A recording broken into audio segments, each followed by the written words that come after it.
নমস্কার। আটলান্টা আবৃত্তি চর্চার পক্ষ থেকে আপনাদের সকলকে প্রীতি এবং শুভেচ্ছা জানিয়ে শুরু করছি আমাদের আজকের অনুষ্ঠান। একটি কবিতা সাদা কাগজেই লেখা, রুলটানা পাতা একটিকে লিখে রাখে। একটি কবিতা কুহুর বন্ধু কেকা, একটি কবিতা লিখেই শোনাবো তাকে। আচ্ছা, আমরা কি এখন আর কবিতা তাকে শোনানোর জন্য লিখি বা বলি, নাকি শুধুমাত্র নিজেকে শোনানোর জন্য কবিতা গলায় তুলে নিই? সে আলোচনায় আসবো। আজ বিশ্ব কবিতা দিবস। শুরুতেই আপনাদের সকলকে আমাদের আরো একবার কবিতায় শুভেচ্ছা। আজ আপনাদের সামনে আমরা নিয়ে এসেছি সারা বিশ্বের কবিতা প্রেমী কিছু বিশিষ্ট মানুষ, বিশিষ্ট কবি, বিশিষ্ট শিল্পীদের। আপনারা আমাদের অনুষ্ঠানে থাকবেন। আমাদের আজকের আলোচনা এবং বিতর্কের বিষয়ে কবিতা, মঞ্চ বনাম অনলাইন। বন্ধু, আমরা সবাই জানি এই ১ বছর ধরে বিভিন্ন সময়ে বিভিন্নভাবে আমরা অনলাইনে কবিতার অনুষ্ঠান শুনছি। কিছু অনুষ্ঠান অত্যন্ত মনোগ্রাহী, আমাদের সকলের ভালো লাগছে, আমাদেরকে ভালো রাখছে। আবার কিছু অনুষ্ঠান শুনে মনে হচ্ছে এই অনুষ্ঠান বোধহয় না হলেই ভালো হতো। এমন একটা দোলাচলের মধ্যে দিয়ে আমরা যখন সবাই যাচ্ছি, অর্থাৎ আমরা যারা কবিতা বলতে ভালোবাসি, পড়তে ভালোবাসি, স্বাভাবিকভাবেই আমাদের মনে হয়েছে এই আলোচনায় আসার প্রয়োজনীয়তা আছে যে আমরা ঠিক কবিতাকে কোথায় নিয়ে চলেছি, কবিতা কেমন আছে, সার্বিকভাবে কবিতার উপকার হচ্ছে না হচ্ছে না, কবিতার জন্য অনুশীলনের প্রয়োজন আছে কি নেই। কিছু প্রিয়, কিছু অপ্রিয় কথায় আমাদের আজকের অনুষ্ঠানের ডালি সাজিয়েছি। আমাদের মধ্যে রয়েছেন বিশিষ্ট কিছু মানুষ। আগেই বলেছি, আজকের অনুষ্ঠানটি আমার সঙ্গে পরিচালনা করবে আমার দীর্ঘদিনের বন্ধু, আটলান্টা আবৃত্তি চর্চার প্রথম দিন থেকে আমার সঙ্গে কাঁধে কাঁধ মিলিয়ে যে অনুষ্ঠান সাজিয়ে নিয়ে চলেছে আপনাদের জন্য, ব্যাসদেব সাহা। আমি ব্যাসদেবকে অনুরোধ করব আটলান্টা আবৃত্তি চর্চা সম্পর্কে আপনাদের দু কথা বলতে। রানা, ব্যাসদেব। শুধু কবিতার জন্য এই জন্ম, শুধু কবিতার জন্য কিছু খেলা, শুধু কবিতার জন্য এক হিম সন্ধেবেলা ভুবন পেরিয়ে আসা। নমস্কার, সুপ্রভাত, শুভ সন্ধ্যা বন্ধুরা। আশা করি যে যেখানে আছেন ভালো আছেন, সুস্থ আছেন। আমি আরো একবার আপনাদেরকে আমাদের আটলান্টা আবৃত্তি চর্চার পক্ষ থেকে আরো একবার আপনাদেরকে স্বাগত জানাচ্ছি আমাদের আজকের অনুষ্ঠানে, যার নাম কবিতা মঞ্চ বনাম অনলাইন। আমি আমাদের অতিথি শিল্পীদের কলকাতা এবং বিভিন্ন পৃথিবীর বিভিন্ন প্রান্ত থেকে যে সমস্ত শিল্পীরা আছেন তাদেরকে আপনাদের সামনে নিয়ে আসব। তার আগে একটু আমাদের গ্রুপ আটলান্টা আবৃত্তি চর্চা সম্পর্কে একটু বলতে চাই। 2016 সালে আমাদের কর্ণধার রিচা সরকার আমাদের এই গ্রুপটি, আমাদের কয়েকজনকে নিয়ে এই গ্রুপটি শুরু করেছিলেন। সেই সময় থেকে আমরা অন্তত প্রতি মাসে একবার করে অন্তত হলেও নিজেরা এক জায়গায় হই, কবিতা পড়ি, কবিতা শুনি। এটা তো চলছিলই মাসে একবার করে। তারপরে আমাদের মধ্যে কিন্তু আমরা কিন্তু বিভিন্ন অনুষ্ঠান অর্গানাইজ করেছি। তাতে যেমন আমাদের বিশিষ্ট কবি এবং শিল্পীরা এসছেন, যেমন কবি শ্রীজাত, কবি শ্রী সুবোধ সরকার, আবৃত্তি শিল্পী শোভন সুন্দর, এরকম বহু শিল্পীরা আমাদের অনুষ্ঠানে এসছেন। এবং সেই থেকে আমরা আমাদের এই গ্রুপটিকে চালিয়ে নিয়ে যাচ্ছি। গত 1 বছর ধরে আমরা কিন্তু এই যে অনলাইনে অন্তত মাসে বেশ কয়েকবার করে এই অনলাইনে আমরা অনুষ্ঠান করছি, নিজেরা অনুষ্ঠান করেছি, এবং কলকাতা এবং পৃথিবীর বিভিন্ন প্রান্ত থেকে আমাদের অন্যান্য শিল্পীরা এসছেন। যাই হোক, আমি চলে যাব আজকে আমাদের প্রথম। আমি এক একজন করে আমাদের যারা অতিথি শিল্পী আছেন তাদের সম্পর্কে তাদেরকে একটু পরিচয় করানোর দায়িত্ব আজ আমার। আরেকটা কথা বলি, আমাদের এই অনুষ্ঠানে আপনাদের যদি ভালো লাগে আপনারা সাথে থাকুন, লাইক এবং কমেন্টস করবেন। আমাদের সেই কমেন্টসগুলো আমি চেষ্টা করব আমাদের এখানে আপনাদেরকে পড়ার। অলসো আমি কিছুক্ষণ পর শেয়ার করব, যদি আপনারা কেউ কল করে আমাদেরকে কিছু বলতে চান সেই নাম্বারটাও আমি কিছুক্ষণ পরে শেয়ার করব। চলে আসি আজকে আমাদের প্রথম, যিনি কলকাতা থেকে, যিনি বিশিষ্ট শিল্পী রয়েছেন, তার কাছে সুদীপ ভট্টাচার্য, মূলত অন্দরসজ্জাবিদ, ইন্টেরিয়ার ডিজাইনার, রাইট, এবং লেখক। রয়েছে অন্দরসজ্জার নিজস্ব ফার্ম, আর সঙ্গে করেন লেখালেখি। অন্দরসজ্জা নিয়ে আনন্দ পাবলিশার্স থেকে বই রয়েছে বাঙালি বাড়ির অন্দরসজ্জা, অন্দরসজ্জা নিয়ে আনন্দবাজার, প্রতিদিন, বর্তমান, আজকাল এবং নানান ম্যাগাজিনে নিয়মিত লেখেন। এছাড়াও রয়েছে কবিতার বই, তিনটে বই ইতিমধ্যে প্রকাশিত হয়েছে। দেব সাহিত্য কুটির থেকে প্রকাশিত 2টি বাংলার বই, পাড়াপাড়ের সম্পাদনা করেছেন আবৃত্তিকার সুস্মিতা সরকার। ছোট গল্পের বই একটি খোয়াই পাবলিকেশন থেকে, নাম রবি ঠাকুরের রান্না। বল্টুদা নামে একটি জনপ্রিয় চরিত্র তাঁর সৃষ্টি।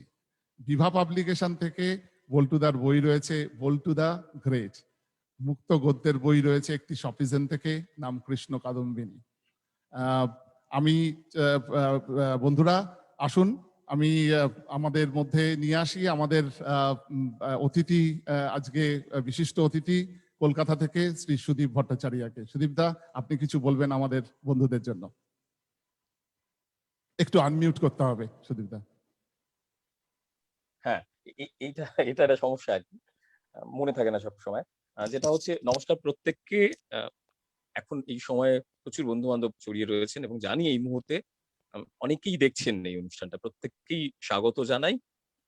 খুব ভালো একটা বিষয় আজকের এই আড্ডাটা, তো নিশ্চয়ই জমে উঠবে। ধন্যবাদ সুদীপ দা। আমাদের মধ্যে থেকে কলকাতা থেকে রয়েছেন শ্রী দেবাশিস চক্রবর্তী। দেবাশিস দার সঙ্গে আমার ব্যক্তিগত পরিচয় রয়েছে। দেবাশিস দার সঙ্গে আমি পারফর্ম করেছি একটা সময় অ্যাটলান্টা শহরে। দেবাশিস দা পেশায় একজন শিক্ষক, কিন্তু আমরা তো শিক্ষক তো জানি, তার সাথে উনি স্বনামধন্য বাচিক এবং আবৃত্তি শিল্পী। কলকাতা, ভারতবর্ষের একদম অত্যন্ত জনপ্রিয় একজন বাচিক শিল্পী শ্রী দেবাশিস চক্রবর্তী আমাদের সঙ্গে রয়েছেন। দেবাশিস দা, আপনাকে অনুরোধ করব আমাদের দর্শকদের জন্য কিছু বলতে। নমস্কার। আসলে আটলান্টার নামটার সাথে আমার একটা অন্য ধরনের সম্পৃক্ততা।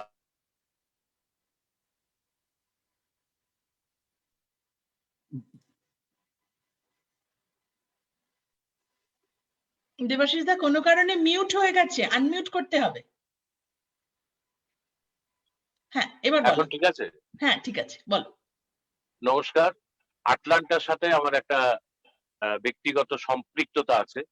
দীর্ঘদিন ধরে আমি আটলান্টায় থেকে আমেরিকার বিভিন্ন শহরে অনুষ্ঠান করেছি। সেই সুবাদে আটলান্টায় আমার অনেক আপনজন।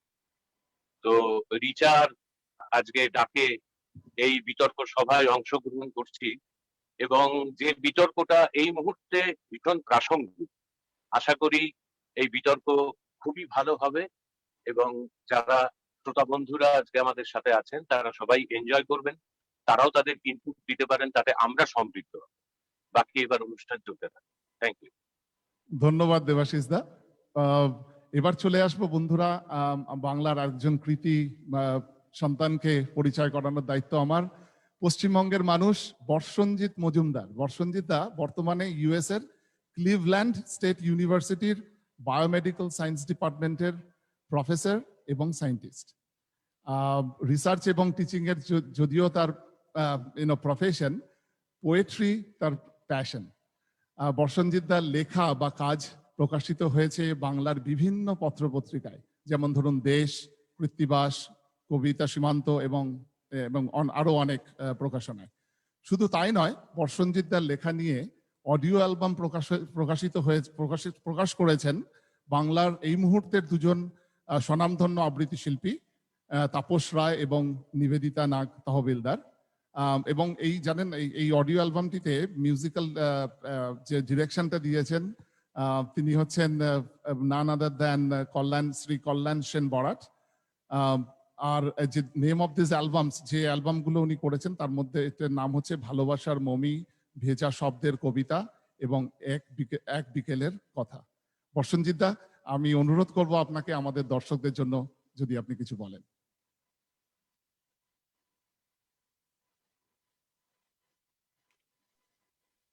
হ্যালো, শোনা যাচ্ছে? হ্যালো, শুনতে পাচ্ছি হ্যাঁ, দাদা। শোনা যাচ্ছে, বলুন। নমস্কার। খুব ভালো লাগলো, ভালো লাগছে এরকম একটা অনুষ্ঠানে সবার সাথে মিলে যেতে পেরে কবিতার মাধ্যমে। হ্যাঁ, আমি পড়াই, গবেষণা করি, কিন্তু কবিতা আমার ফুসফুস বলতে পারেন। মানে মানুষেরকে বেঁচে থাকতে গেলে যে নিঃশ্বাসটা নিতে হয়, নিঃশ্বাস প্রশ্বাস, সেটাই কবিতার প্রতি শব্দতে আমি আমি ওটাই পাই। আমি বাচিক শিল্পী নই, কিন্তু আমি লিখি। আজকে যদিও দু একটা কবিতা বলতে হবে, কিন্তু আমি বলে রাখছি যে আমি কবিতা বলি না, আমি কবিতা লিখি। তাও দু একটা কবিতা শোনানোর সুযোগ পাওয়াতে নিজেকে খুবই ধন্য মনে করছি আপনাদের সাথে মিশতে পেরে এখানে। আর এই বলেই আমি আজকে এখনকার মতো শেষ করছি, আবার আসছি পরে। ধন্যবাদ। ধন্যবাদ বর্ষণজিৎ দা। আম, কলকাতা থেকে ইউএসএ হয়ে এবার আমরা চলে যাব ইউকে তে, ইউনাইটেড কিংডম। ইউনাইটেড কিংডম থেকে রয়েছেন আমাদের মধ্যে ইন্দ্রিলা ঘোষাল। ইন্দ্রিলা পেশায় একজন শিক্ষিকা, কবিতা ওনার ভালোবাসা, আর তার সাথে যে কোনো ধরনের পাঠ করতে উনি পছন্দ করেন। ইন্দ্রিলা স্বনামধন্য সুজয় প্রসাদ চ্যাটার্জির ছাত্রী এবং also a member of SPC Craft, which is Kolkata's first interdisciplinary arts collective. Indrila চেষ্টা করছেন বাংলা সংস্কৃতিকে এগিয়ে নিয়ে যাওয়ার জন্য। ইন্দ্রিলা, আপনাকে আমাদের অনুষ্ঠানে স্বাগত জানাচ্ছি। আমাদের বন্ধুদের জন্য যদি আপনি কিছু বলেন। নমস্কার, অসংখ্য ধন্যবাদ জানাতে চাই আটলান্টা আবৃত্তি চর্চাকে এবং রিচাদিকে আমাকে আজকে আমন্ত্রণ করার জন্য। আজকে এই আন্তর্জাতিক কবিতা দিবসে এই এতগুলো গুণী মানুষের সঙ্গে যে স্ক্রিন শেয়ার করতে পারছি, সত্যি খুব আনন্দ হচ্ছে, খুব ভালো লাগছে। ধন্যবাদ ইন্দ্রিলা। বন্ধুরা, এবার চলে যাই আমি রিচাদির কাছে আমাদের মূল অনুষ্ঠানে আসার আগে। আমাদের পরিচিতি পর্ব শেষ। আমি যদিও বিশ্বাস করি মানুষের পরিচিতি তার ক্রিডেনশিয়ালে নয়, সে মানুষটাকে ঠিক তেমন যখন দেখছি, সে তার ব্যবহার, তার কথা, সেটাই আমার কাছে তার পরিচয়। কলকাতা যেহেতু আমাদের সংস্কৃতির পীঠস্থান, এবং কলকাতা থেকে বা পশ্চিমবঙ্গ থেকে আমরা যে সংস্কৃতি আমাদের সঙ্গে করে হৃদয়ে ধারণ করে নিয়ে এসেছি সাগর পাড়ে, তাই দিয়েই আমাদের যাপন, এবং সেই সংস্কৃতিকে সম্বল করেই সারা বিশ্বের মানুষের কাছে আমাদের পরিচিতি। তাই কলকাতা থেকে এই মুহূর্তে আমাদের সঙ্গে আটলান্টায় যোগ দিয়েছে সুদীপ ভট্টাচার্য। সুদীপের পরিচিতি আপনারা শুনলেন, কিন্তু আমি সুদীপকে চিনি দীর্ঘদিন, আকাশবাণীর FM এর সময় থেকে। খুব বিনয় করেও নিজেকে বাচিক শিল্পী বলে না, কিন্তু অসাধারণ বাচিক শিল্পী। আর আমার কাছে সেটা ওর বড় পরিচয় নয়। আমার কাছে সব থেকে বড় পরিচয়, আমি যেটুকু দেখেছি, অন্যরাও যারা হয়তো তাদের কথা তারা বলবেন, আমি সবাইকে অত ভালো চিনি না, আমার কাছে সবচেয়ে বড় পরিচয় ও কিন্তু মানুষের পাশে দাঁড়ায়। আমি দেখেছি বিভিন্ন সময় মানুষ যখন বিপদে পড়েছেন, সুদীপ যতটা সম্ভব পেরেছে তাদের পাশে দাঁড়িয়ে তাদের জন্য টাকা পয়সা তুলে দেওয়া, তাদের বাড়ি চলে যাওয়া, কেউ ব্যবসা শুরু করেছেন, সুদীপ তাদের হয়ে কোনো রকম স্বার্থ ছাড়া সুদীপ কাজটি করে চলেছেন। সুদীপ, আমি খুব খুশি, আনন্দিত যে আজকে তুমি আমাদের সঙ্গে রয়েছো। চলে আসি সরাসরি কবিতার প্রসঙ্গে। আমাদের আজকের বিষয় কবিতা মঞ্চ বনাম অনলাইন। তোমার কি বক্তব্য? একটা কবিতা শোনাও যদি, ওয়ার্ল্ড পোয়েট্রি ডে অবশ্যই। হ্যাঁ, মানে প্রশ্ন দুটো, তোমার বক্তব্য এবং কবিতা, দুটোই কবিতা কেন্দ্রিক। আমি ছোট্ট একটা কথা বলি। আজকে একটা সেমিনার ছিল, শুধুমাত্র তোমাদের অনুষ্ঠানটার জন্য আমি সেমিনার থেকে বেরিয়ে এলাম। সেমিনারটা যখন দেখলাম, মানে গেলাম আর কি, বিড়লা তোমার সভাগৃহের লাইব্রেরিতে। এত অগোছালো একটা সেমিনার আমি দেখি ভীষণ ভাবে, মানে এত অনেক নাম করা লোক মানুষজন আছেন, আমাদের বলে নিয়ে গেছেন, কিন্তু সংগঠন বা সমস্ত ব্যাপারটাই না কেমন অগোছালো লাগে।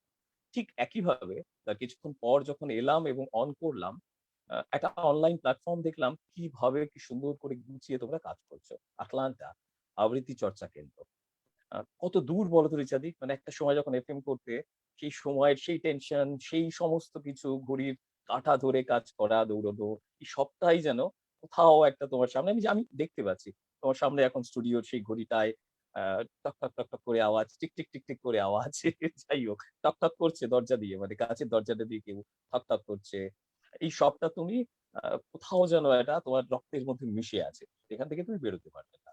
অ্যাকচুয়ালি ব্যাপারটা হচ্ছে অনলাইন কিংবা অফলাইন নয়, সরাসরি নয়। ব্যাপারটা হচ্ছে আমরা কিভাবে একাত্ম হতে পারবো জিনিসটার সঙ্গে, বিষয়টার সঙ্গে। কোয়ালিটি ডিপেন্ড করে। স্বপ্নময়দা এক দারুণ কথা বলেছিল। ফেসবুকে এত লেখালেখি, তো প্রচুর মানুষ লেখেন, আমরা পড়ি আবার সমালোচনা করি, এত লেখা কেন, চারদিকে এত লেখা কেন।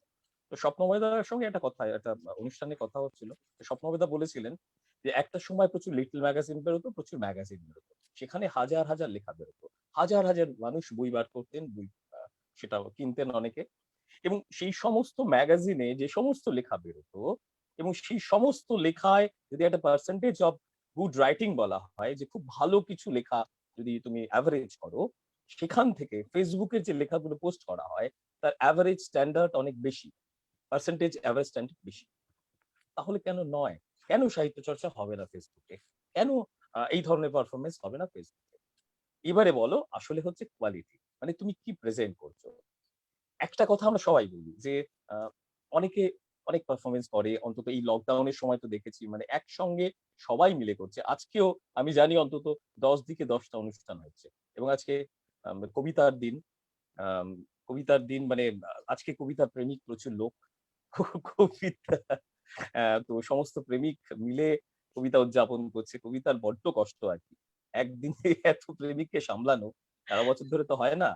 তো যাই হোক, এবার বিষয়টা হচ্ছে, এবং মজাটা হচ্ছে, আমি যতজন কবির কাছ থেকে এই উদযাপন দেখেছি তার থেকেও বেশি দেখেছি আবৃত্তিকারদের কাছ থেকে এই উদযাপন।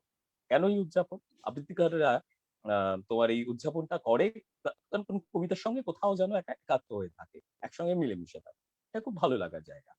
কোথাও কোথাও তো আছে যে আবৃত্তিকাররা কত কবিতাকে তুলে ধরেন, সামনে নিয়ে আসেন। একইভাবে আহ, কোথাও কোথাও মনে হয় যেন যত কবিতা আমরা পড়ি কিংবা যত কবিতা, তুমি বলো তো রবীন্দ্রনাথ কত কবিতা লিখেছেন? কয়েক হাজার কবিতা লেখা আছে। আমরা ঠিক কতগুলো জানি? গীতাঞ্জলিতে কত গান আছে বলতো? আমরা জানি 156 কিংবা 157টা গান, যেটা ঘুরে ফিরে আমরা করি, শুনি। আমরা তুমি জানো এফএম এ আমাদের যে বাজানোর একটা লিস্ট করা হয়েছিল, এবং সেখানে দেখা গিয়েছিল ওই 100 কিংবা 150 গানের মধ্যে যত ঘুরে ফিরে আসা যায় তার বেশি, মানে তার বাইরের গান খুব কম।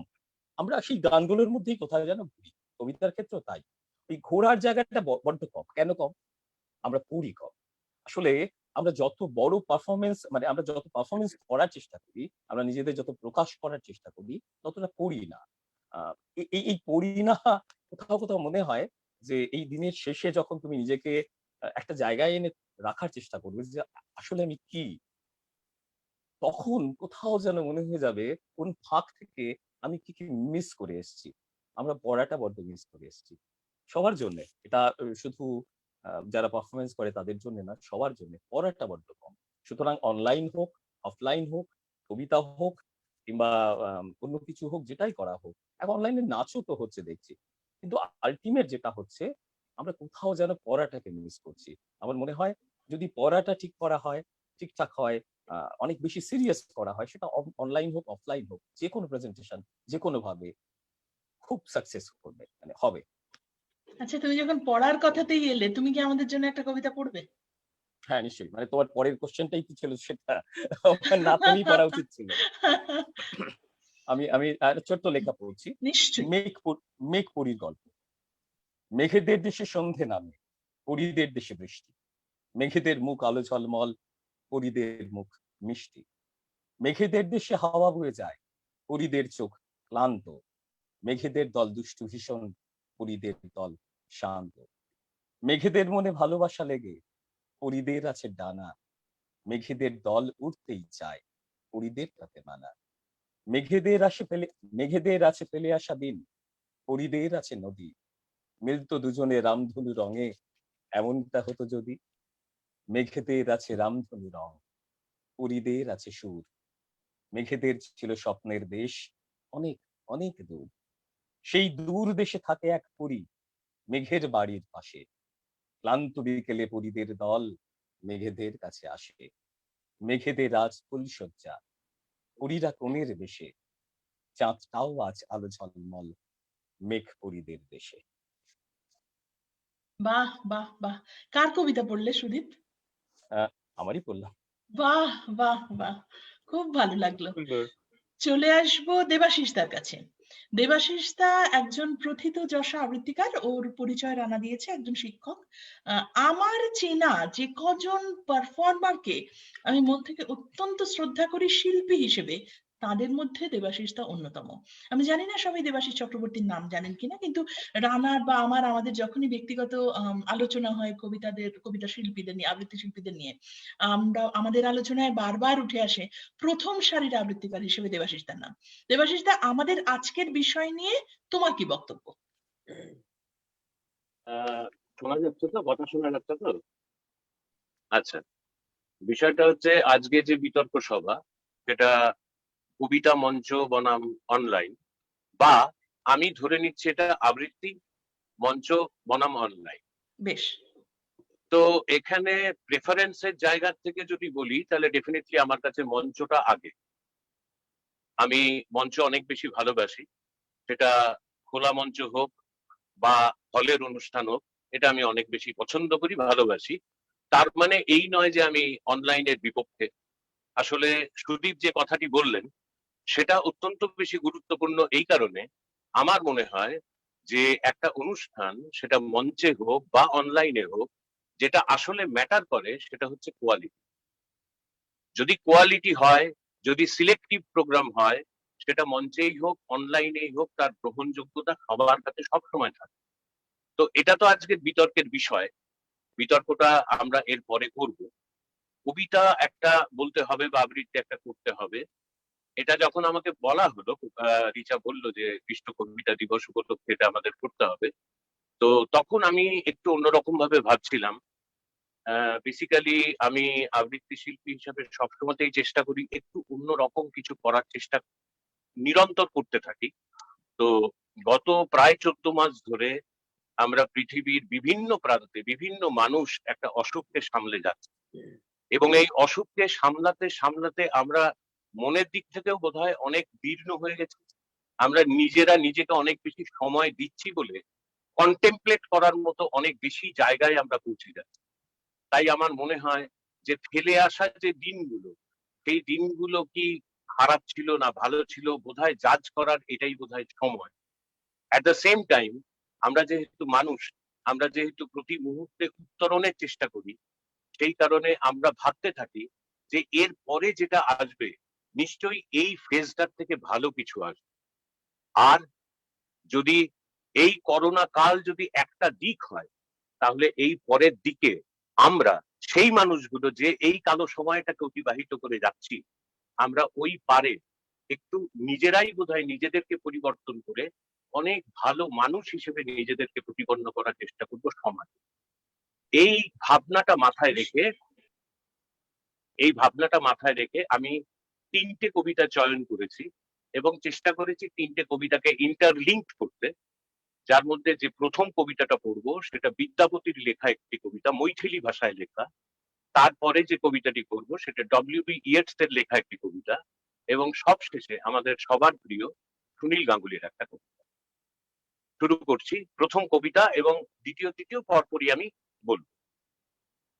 তাত হলো সৈকত বাড়ি বিন্দু সম সুতমিত রমণী সমাজে, তো হে বিসরি মন তা হে সমর বিলু, অবমঝু হব কোন কাজে, মাধব হাম পরিণাম নিরাশা, তুহু জগতারণ দীন দয়াময়ে, অতএ তোহরি বিশ্বআশা, আধো জনম হাম নীলে গঙ্গায়ুলু, জরা শিশু কতদিন গেলা, নিধু বনে রমণী রঙ্গ রসে মাতলু, তো হে ভজব কোন বেলা, কত চতুরানন মরি মরি যাও তো, নতুয়া আদি অবসানা, তো হে জনমী পুন তো হে সমাহত, সাগর লহর সমানা, ঘনয়ে বিদ্যাপতি শেষ সমন ভয়, তুয়া বিনু গতি নাহি আরা, আদি অনাদি নাথ কহাওসি, ভবতারণ ভারত হারা। Turning and turning in the widening gyre, the falcon cannot hear the falconer. Things fall apart, the center cannot hold. Mere anarchy is loosed upon the world. The blood-dim tide is loosed, and everywhere the ceremony of innocence is drowned. The best lack all conviction, while the worst are full of passionate intensity. Surely some revelation is at hand. Surely the second coming is at hand, the second coming. Hardly are those words out when a vast image out of spiritus Monday troubles my sight. Somewhere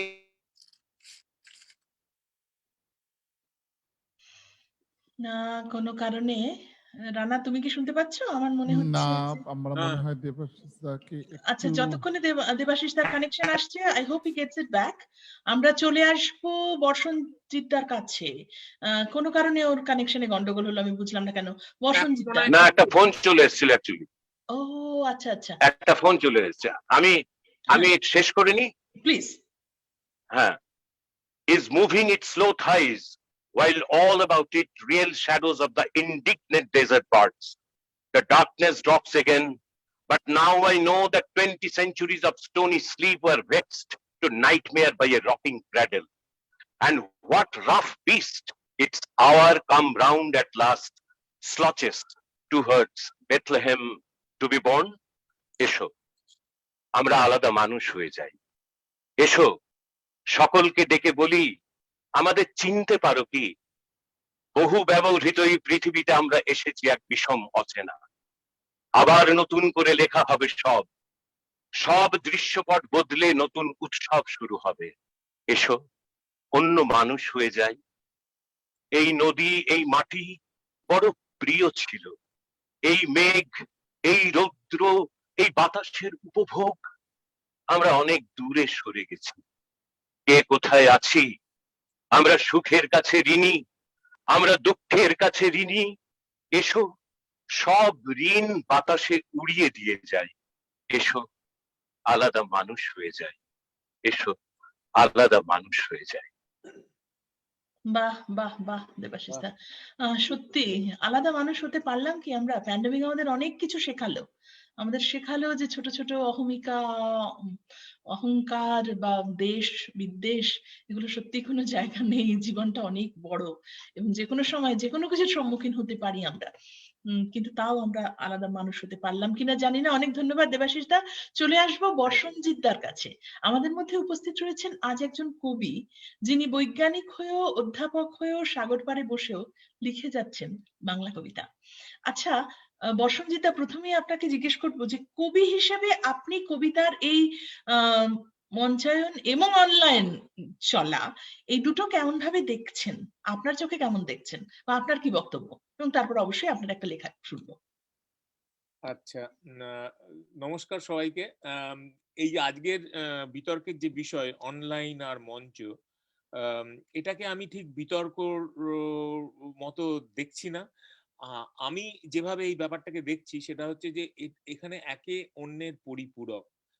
online আমাদের সুযোগ দিচ্ছে অনেককে অনেকের কাছে নিয়ে আসার, সবাই সবার হাত ধরার সুযোগ পাচ্ছে, সবাই সবার কাছে পৌঁছবার সুযোগ পাচ্ছে, যেটা শুধুমাত্র মঞ্চে হয়ে ওঠেনি। আর শুধু আর মঞ্চের দিক থেকে আমি বলবো যে যে মঞ্চেরও দরকার আছে, কারণ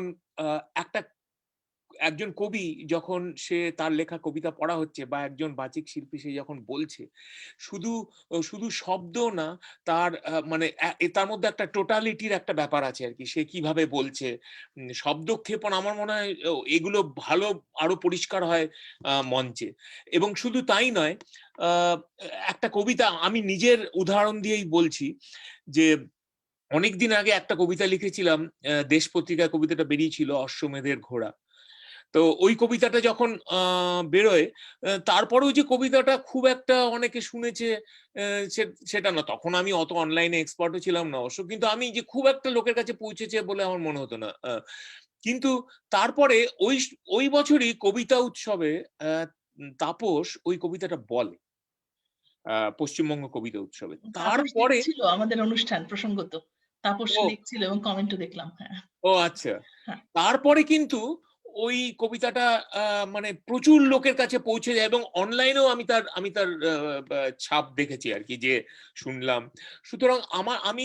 সুতরাং আমি মনে করি এইটা একে অপরের পরিপূরক, এবং আমি সবাই এই অনলাইনের মাধ্যমে হাত ধরার সুযোগ পাচ্ছে, এটাকে আমি স্বাগত জানাই।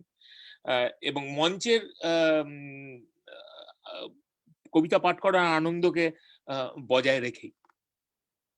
তো এটাই আমার বক্তব্য এই প্রসঙ্গে আপাতত। তো আমি 3টে ছোট কবিতা সিলেক্ট করেছি। আমি জানি না কতটা সময়, রিচা কতটা সময়। একটা কবিতা আপনি বলুন, তারপরে আবার ফিরে আসবো, আলোচনা করবো, সব একসাথে হতে থাকবে। ঠিক আছে। আমি ওই কবিতাটাই আমি পড়ছি, যেটা 2017-তে দেশ পত্রিকায় বেরিয়েছিল, অশ্বমেধের ঘোড়া। যে শরীর তোমাকে ভেবেছে অশ্বমেধের ঘোড়া, ক্লান্তিহীন ভাবে বানিয়ে চলেছে তোমার পদচিহ্ন দিয়ে আঁকা বিশ্বজয়ের সীমারেখা। উপায়হীন মন দখল নিয়েছে তার। শেয়ার বাজারের ওঠানামার পুলক, হরিধ্বনি জড়ানো চিতার নিভে যাওয়া কাঠের ভয়, মাঝরাতের শেষ ট্রেন না পাওয়ার ভয় বেশ বুঁদ হয়ে জড়িয়ে আছে তোমার শরীরে। এখনো স্বাদ পাওনি তুমি। তোমার এই প্রতিষ্ঠিত কামনা ক্লান্ত শরীরের ভেতর লুকিয়ে থাকা সেই অনাথ শরীরের এখনো যে শূন্যতার স্তবকে মোড়া আদরে জর্জরিত। এখনো আসেনি তার একটিও সন্দেহের রাত বা পিচ গলা রাস্তার ক্লান্তি। এখনো তাকে ক্রমাগত সাহস যোগায় পালকি চেপে হারিয়ে যাওয়া প্রথম প্রেম, মায়ের তুলসীতলা কিংবা শৈশবের চুকিতকিত খেলা। তুমি শুধু অপেক্ষা করো সেই অশ্বমেধ যজ্ঞের দিনটি অবধি। নমস্কার। বাহ বাহ বাহ বাহ বাহ। দুজন কবি পেয়েছি আজ, দুজন আবৃত্তিকার পেয়েছি, একজন আবার কবি এবং কাম আবৃত্তিকার। তো আশা করছি যে আমরা সবার ভিউটাই পাবো। চলে আসবো ইন্দ্রিলা ঘোষালের কাছে। ইংল্যান্ড থেকে আমাদের মধ্যে রয়েছে ইন্দ্রিলা ঘোষাল। ইন্দ্রিলার এই সমস্ত ব্যাপারটা নিয়ে তোমার কি ধারণা, তুমি কি ভাবছো? একজন বিদেশে বসবাসকারী বাচিক শিল্পী হিসেবে তোমার মতামত শুনবো। ইন্দ্রিলা ঘোষাল। কবিতা, মঞ্চ বনাম অনলাইন, আমি হয়তো এই বনাম শব্দটাকে একটু চেঞ্জ করব। যেমন বর্ষণজিৎ দা বললেন, আমার মনে হয় না যে মঞ্চের সাথে অনলাইনের কোনো কম্পিটিশন আছে। এটা একে অপরের পরিপূরক একদমই। মঞ্চ ছিল, মঞ্চ আছে, মঞ্চ থাকবে। অনলাইন আসার জন্য যেটা হয়েছে, কবিতা অনেক সাধারণের কাছে পৌঁছে গেছে, অনেক মানুষ সুযোগ পাচ্ছে পাঠ করার, অংশগ্রহণ করার।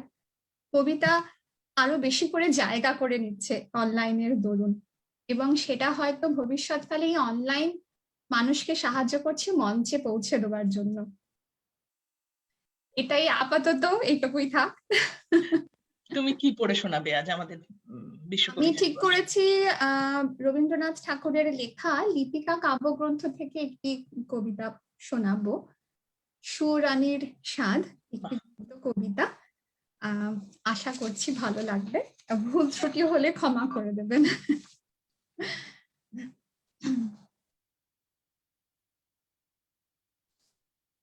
সুরানীর বুঝি মরণকাল এলো, তার প্রাণ হাঁপিয়ে উঠেছে, তার কিছুই ভালো লাগছে না। বদ্যি বড়ি নিয়ে এলো, মধু দিয়ে মেরে বললে খাও। সে ঠেলে ফেলে দিলে। রাজার কানে খবর গেল। রাজা তাড়াতাড়ি সভা ছেড়ে এলো।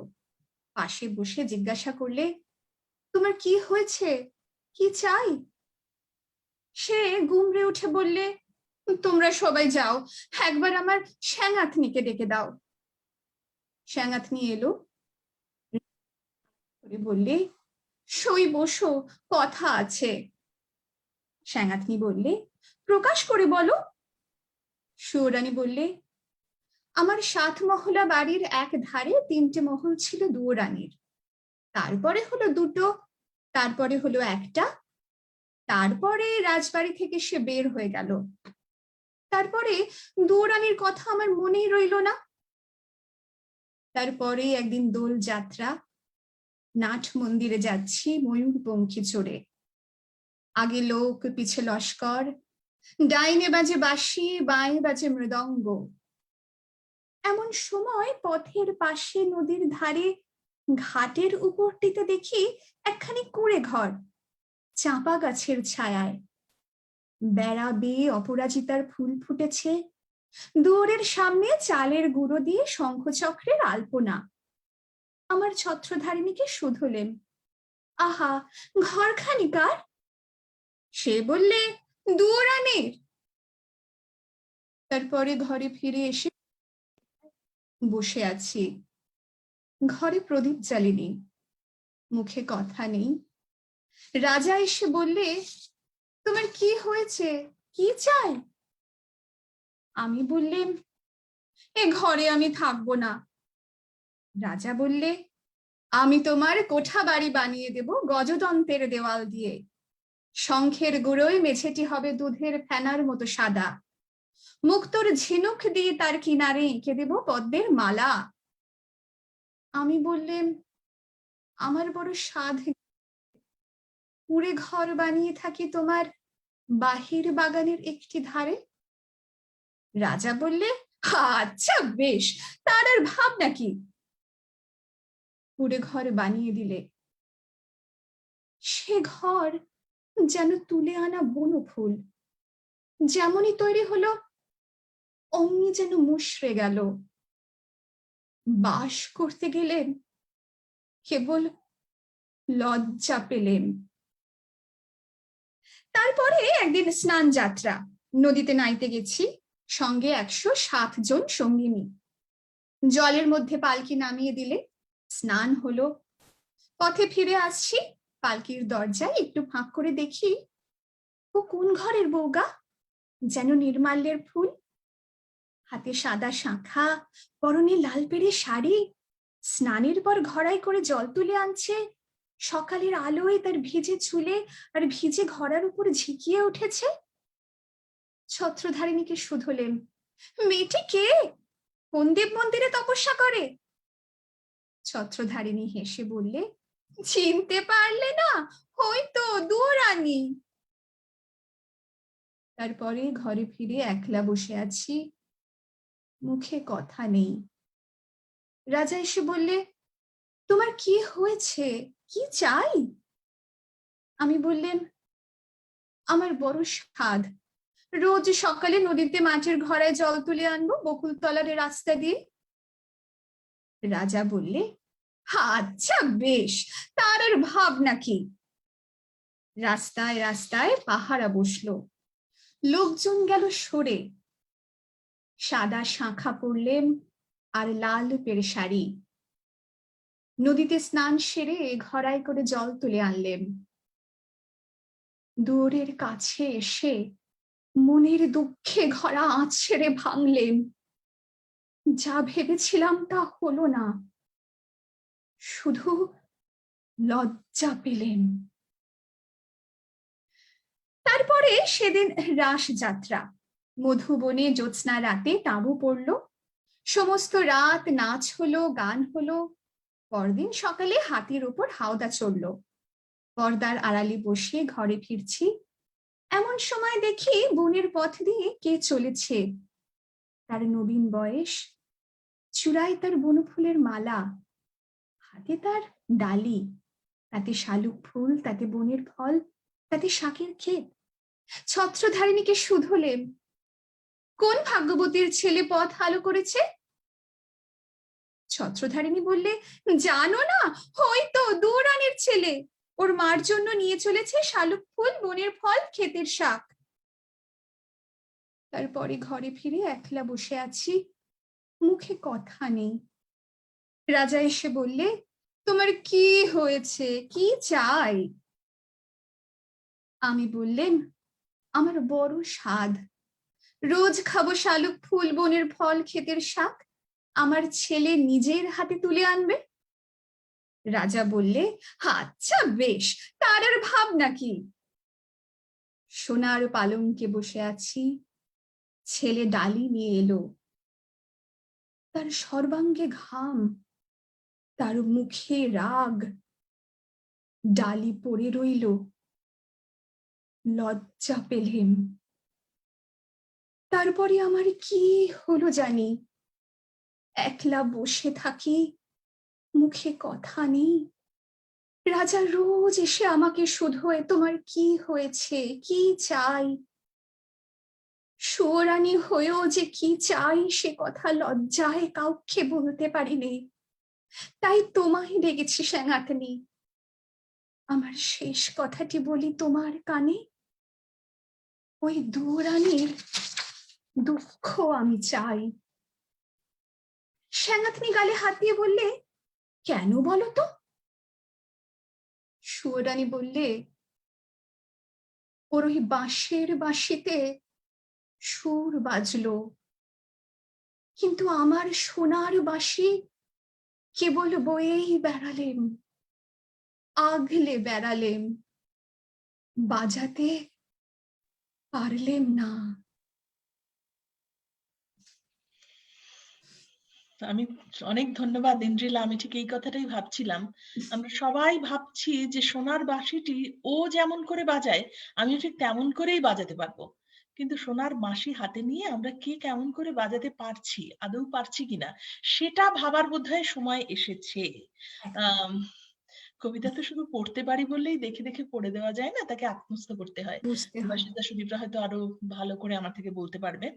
আমরা চলে আসবো আমাদের বিতর্কের পর্যায়ে। দেখবো কে কি বলছেন আজ এই সময় দাঁড়িয়ে। তার আগে রানার কাছে চলে আসবো। রানা, বেশ কিছু মানুষ আমাদের অনুষ্ঠান দেখছেন। আজকে কবিতা দিবস, সকলেই অনুষ্ঠান করছেন। তা সত্ত্বেও আমাদের বেশ কিছু কমেন্ট এসেছে। রানা, তুমি যদি কয়েকটি কমেন্ট প্লিজ পড়ো। নিশ্চয়ই রিচাদি, আমাদের সঙ্গে অনেক বন্ধুরা রয়েছেন। বন্ধুরা ধন্যবাদ আমাদের সঙ্গে সাথে থাকার জন্য এবং কমেন্টস করার জন্য। শ্রীপর্ণা পল চৌধুরী বলছেন অপূর্ব সূচনা। আমি চলে যাচ্ছি, তাপস রায় আমাদের সঙ্গে রয়েছেন। তাপস আমাদের অনুষ্ঠান দেখছেন, বলছেন অনেক অপেক্ষা নিয়েছিলাম শুনতে। তাপস রায় বলছেন দেবাশিস তুমি আজ আমার এই অনুষ্ঠানের অন্যতম আকর্ষণ। কমলা ব্যানার্জি বলছেন খুব ভালো লাগে এই অনুষ্ঠান। আহ তাপস রায় এটাও বলছেন যে কবি বর্ষণজিৎ মজুমদার আমার কণ্ঠে উচ্চারণ ছিল চ্যালেঞ্জ। মানুষ আমাদের সঙ্গে রয়েছে, মানুষ আমাদের গ্রুপের এক অন্যতম। মানুষ আমাদেরই একজন, হ্যাঁ। ও বলছে সবার সাথে পরিচয় হয়ে খুব ভালো লাগছে। তারপরে আমরা চলে যাচ্ছি, কমলা ব্যানার্জি বলছেন খুব ভালো লাগছে অনুষ্ঠান। মানুষ বলছেন একদম ঠিক কথা বললেন, কেন অনলাইনে কবিতা হবে না। তো উনি পরে অফকোর্স রাখা আছেন, রাখা দত্ত আমাদের সঙ্গে বলছেন, উনি বলছেন যে কিছু কবিতা নিভৃতে পড়ার, কিছু জনসমক্ষে বলার। ঠিক। সঞ্জয় ঘোষাল বলছেন খুব ভালো, খুব সুন্দর সুদীপ বাবু। তারপরে আমরা চলে যাই, আচ্ছা মানুষ বলছেন ভালো লাগলো বিদ্যাপতির কবিতা। দেবযানী ব্যানার্জি বলছেন অসাধারণ। চলে যাচ্ছি আমরা, আচ্ছা আরেকটু তাপস আরেকটি ইনফরমেশন দিয়েছেন আমাদেরকে, বলছেন কবিতার পাশাপাশি বর্ষণজিৎ দা বাংলার জন্য কয়েকদিন আগে এই সময়ের প্রেক্ষিতে একটি কবিতাকে কল্যাণদার সুরে আসছে, কোথায় নতুন কোনো প্রজেক্ট হয়তো আসছে, রাইট? এটাই বলতে চেয়েছেন তাপস। আমরা অপেক্ষায় রইলাম বর্ষণজিৎ দা। আমরা চলে যাচ্ছি, আচ্ছা তাপস বলছেন খুব ভালো বললেন ইন্দ্রিলা, আপনাকে জানিয়েছেন। আচ্ছা তারপরে আমরা চলে যাই, এক্সেলেন্ট প্রেজেন্টেশন বলছেন শিফাত শারিকার। অপরাজিতা কৃতি রয়েছেন অসাধারণ আয়োজন, আর আমাদের মতন সাধারণ দর্শকদের কাছে শুধুই অনলাইনেই সম্ভব করে দিয়েছে। তো এই পর্যন্ত বন্ধুরা। রিচারি, আমি কি একটু আমাদের বন্ধুরা যদি কেউ কল করে আমাদেরকে ইনফরমেশনটা কি শেয়ার করব? আমি শুধু একটু বলে দিই যে কল্লোল দা বলছে nicely said Indrila Ghoshal in brief. তো কল্লোল দার সূত্রেই ইন্দ্রিলার সঙ্গে আলাপ। ধন্যবাদ। আচ্ছা হ্যাঁ, না তুমি যদি একটু বলে দাও, কেউ যদি ফোন করে নিজেদের কোনো মতামত জানাতে চান তাহলে তাদের কি করতে হবে? অবশ্যই এটি ইউএস এর দর্শকদের জন্য। রানা একটু বলে দাও, তারপর আমরা বিতর্কে আসব। না, যদিও এটা ইউএস এ দর্শকদের জন্য, কিন্তু কি এমনি যে কোনো জায়গা থেকেই ফোন করা যেতে পারে। নাম্বারটি হচ্ছে 9292056099। সো ইউএসএ থেকে যদি কেউ কল করতে চান আপনারা এই নাম্বারটিতে কল করুন, 9292056099। আর এটি কল করার পর আপনাকে একটি মিটিং আইডি প্রেস করতে হবে, which is 8106500860। তারপরে আর দুটো এই পাউন্ড বা হ্যাশ সাইন, যেটা এই দুবার প্রেস করলেই আপনি আমাদের এখানে চলে আসবেন এবং কথা বলতে পারবেন। যদি কেউ আউটসাইড ইউএসএ থেকে কল করতে চান, একটু জাস্ট এই 001টাকে আপনাদেরকে প্রেস করতে হবে আউটসাইড ইউএসএ থেকে। সো এই নাম্বারটা যদি আপনারা একটু নোট করে রাখেন, এবং যদি আপনাদেরকে আমাদের সঙ্গে কথা বলতে চান, প্লিজ কল দিস নাম্বার। আমরা সেইভাবে যাব। রিচাদি? হ্যাঁ, আমি তার সঙ্গে এটাও বলতে চাই, কেউ যদি কল করেন আপনাকে কিন্তু রেডিওর মতোই কথা শুনতে হবে আমাদের এই ফেসবুকের অনুষ্ঠানে, এবং উত্তর দিতে হবে আপনার ফোনে। চলে আসবো আবার অনুষ্ঠানে। রানা, তুমি যদি সকলকে দেখাও আবার। এবার চলে আসি আমাদের অনুষ্ঠানের বিষয়, কবিতা মঞ্চ বনাম অনলাইন। আমরা কবিতা শুনেছি বড় বড় শিল্পীদের মুখে, এবং আমরা সেই কবিতা শুনে উদ্বুদ্ধ হয়েছি অনেকে আবৃত্তি করতে। বাবা মায়ের ছেলে মেয়েদের কবিতা বলতে শেখাচ্ছেন, এবং দেশে জানি বহুল প্রচলিত শিল্প বাচিক শিল্প এই সময়। ঠিক এমন একটা সময় এসে যখন এত এই শিল্পের জনপ্রিয়তা, ঠিক সেই সময় কিছু মানুষ মনে করলেন যে আমি তো বাংলাটা পড়তে পারি, পড়তে যখন পারি তখন বইটি হাতে সামনে নিয়ে খুলে বসে পড়লেই আমার গলার আওয়াজও মোটামুটি ভালো, উচ্চারণ পরিষ্কার, আমি আবৃত্তিকার হয়ে গেলাম। তো এইরকম একটা দাঁড়িয়ে আমি সুদীপকে দিয়ে শুরু করি। সবাই প্লিজ ফিল ফ্রি, তোমরাও আলোচনায় অংশগ্রহণ করো, কাইন্ড অফ ফ্রি ফ্লো যাব, নিজেদের মতামত বলতে পারো। যদি কারোর কেউ আমাদের সঙ্গে একমত হও তাও বলতে পারো, একমত না হও তাও বলতে পারো। সুদীপকে দিয়েই শুরু করি। তো ঠিক এইরকম একটা জায়গায় আমার ব্যক্তিগতভাবে মনে হচ্ছে যে অতিরিক্ত কবিতা হচ্ছে। অনলাইনে তুমি বলেছো এর আগে নাচ হচ্ছে, কিন্তু ঠিক সেভাবে গান হচ্ছে না, কারণ গানটা শিখতে হয়। ঠিক সেভাবে নাচ হচ্ছে না, কারণ নাচেরও কিছু প্রস্তুতি লাগে। ঠিক সেভাবে অভিনয় হচ্ছে না, কারণ তার জন্য রিহার্সাল লাগে। কিন্তু কবিতাটি বই খুললেই বসে পড়ে ফেলা যায়। এইরকম একটা জায়গায় দাঁড়িয়ে তোমার কি মনে হচ্ছে কবিতা কেমন আছে? সুদীপ। কবিতা কোনোদিনও ভালো ছিল না, কবিতা আজও ভালো নেই। কবিতার বড্ড চাপ। কবিতা নিভৃতে পড়ার জিনিস, উচ্চারণ করে শিল্পী পড়েন, আবৃত্তিকাররা। সেটাকে আবৃত্তিকার যখন কবিতা পড়েন, মানে আবৃত্তি করেন, সেই সময় শুধু সেই তাকে কবিতার মধ্যে আবদ্ধ রাখলে হয় না। যেমন গানের কথাকে একটা গায়ক যখন করেন তার সুর দিয়ে, তখন গানের কথা আর কবির থাকেন না, লেখকের থাকে না, কবিতাও তখন আর লেখকের থাকে না, অনেকটা আবৃত্তিকারের হয়ে যায়, আবৃত্তির মতো। কবিতা নিভৃতে থাকতে ভালোবাসেন চিরদিনই, আগেও থাকতেন, এখনো ভালোবাসেন। আহ, এবারে যেটা কথা বলার সেটা হচ্ছে, তুমি বললে বড় বেশি কবিতা হয়ে যাচ্ছে। আচ্ছা, এই মুহূর্তে আমি যদি বলি যে এই অনুষ্ঠানটা কেন হচ্ছে, আরো 5টা লোক বলতে পারে এই তো একটা অতিরিক্ত অনুষ্ঠান হচ্ছে, হচ্ছে তো, তার মানে একটা অনুষ্ঠান হচ্ছে। ঠিক সবাই সেটাই করছে, মানে আরেকজন ভাবছে একই ভাবে যে বাকি যেটা হচ্ছে সেটা ভালো না, আমারটা ভালো হচ্ছে। বাকি যারা করছে তারা ভালো না, আমারটা ভালো হচ্ছে। এটা আমরা সবাই তো ভাবি। তো এই ভাবার সংখ্যাটা ক্রমশ বাড়ছে, যেমন কবি বাড়ছে, যেমন আবৃত্তিকার বাড়ছে, যেমন কবিতা বাড়ছে, তেমন অনুষ্ঠান বাড়ছে, সবকিছুই বাড়ছে। থামবে কে? থামাবেই বা কে? প্রথম কথা হচ্ছে থামবে কে? আমরা থামতে জানি না। থামাবে কেন, সেটাও একটা প্রশ্ন। প্রথম কথা হচ্ছে থামাবে কেন? আহ এটা একটা বড় প্রশ্ন, থামাবে কেন? কিন্তু থামাবে কেন তো আমরাই বলছি, কেন এত অতিরিক্ত হচ্ছে? তার মানে আমরা তো চাইছি কোথাও একটু কম হোক। কমটা কেন হবে? কে কম করবে? আমি থামবো? তাহলে তো আমার থামা উচিত। আমি যদি থামি তাহলে তো আরেকজনকে আমি বলতে পারবো তুমি থামো। এবার আমি ভাবছি আমার কোয়ালিটি তার থেকে ভালো, ভাবছি তো। তো এই ভাবনাটা তো বাড়তেই থাকে, ভাবনাটা কমতেও থাকে। এই যে একটা স্রোত, এটা অনেকটা উত্তরবঙ্গের বন্যার মতো, এই বাড়ছে এই কমছে হঠাৎ করে। যদি জেনে মানে উত্তরবঙ্গের বন্যা দেখে থাকো, যে নিজেও জানবে না যে হঠাৎ করে বাড়লো কমলো এরকম একটা। এই ফ্লোটাও তাই, হঠাৎ করে খুব বাড়লো, হঠাৎ করে কমে গেল, কিন্তু ফ্লোটা থাকলো, বন্যাটা হয়। এটা হচ্ছে সবচাইতে বড় জিনিস। থামাবে কে? থামাবার দরকার নেই আমার মনে হয়। চিরদিনই তাই, মানে সবকিছুই খুব বেশি হলে যেমন খারাপ লাগে, সমস্ত কিছু পৃথিবীর সমস্ত কিছু টু খুব মাচ বেশি অফ রকম এনিথিং ইজ ব্যাড, ইংলিশে একটা কথা আছে। হ্যাঁ। হুম এবার হুম। যেটা হচ্ছে, তুমি প্রচুর আইটেম দিয়ে দাও সামনে, ভাল লাগবে না। আমরা ইন্টেরিয়ার আমাদের অন্দরসজ্জায় দেখি, আমরা যেটা কথাটা বলি সেটা হচ্ছে, আমরা ঘরের সব জায়গায় সাজাই না, সমস্ত জায়গাটা খুব সুন্দর করে সাজাই না, কখনো না। কেন সাজাই না? কারণ সমস্ত ঘরের চারদিকে যদি খুব সুন্দর করে সাজানো হয় তাহলে চোখে পড়ে না। আমরা কিছু বিশেষ জায়গা বেছে নিই, সেটাকে সাজাই, বাকিটা ডাল রাখি। এবারে এখানে মুশকিল হচ্ছে ডালটা রাখবে কে? ডালটা মানে এখানের কবিতার কথা কিংবা আবৃত্তির কথা যদি বলো, তার মানে কাউকে চুপ হয়ে যেতে হয়, হবে কেন? আমার এখানে কোনো দ্বিমত নেই যে ডেফিনেটলি ভালো, যত অনুষ্ঠান হবে তত ভালো, যত বেশি অনুষ্ঠান হবে তত আমরা তার থেকেও বাচ্চা বাচ্চা ভালো ভালো অনুষ্ঠান দেখতে পারবো। আরে আমি তো দেখবো আমার যেটা ভালো লাগবে সেটা, দেখার মধ্যে তো কোনো দ্বিমত নেই, শোনার মধ্যেও নেই। সুতরাং পাখি যেটা হচ্ছে ফ্লোটাকে উড়ে, মানে পাখি ডানা মেলে উড়ে উড়তে দিতে হয়, পাখি ওড়ে। যখন পাখির দরকার হয় সে তখন বেছে নিয়ে সময় করে সে ডালে বসে। আমরা তো শ্রোতা।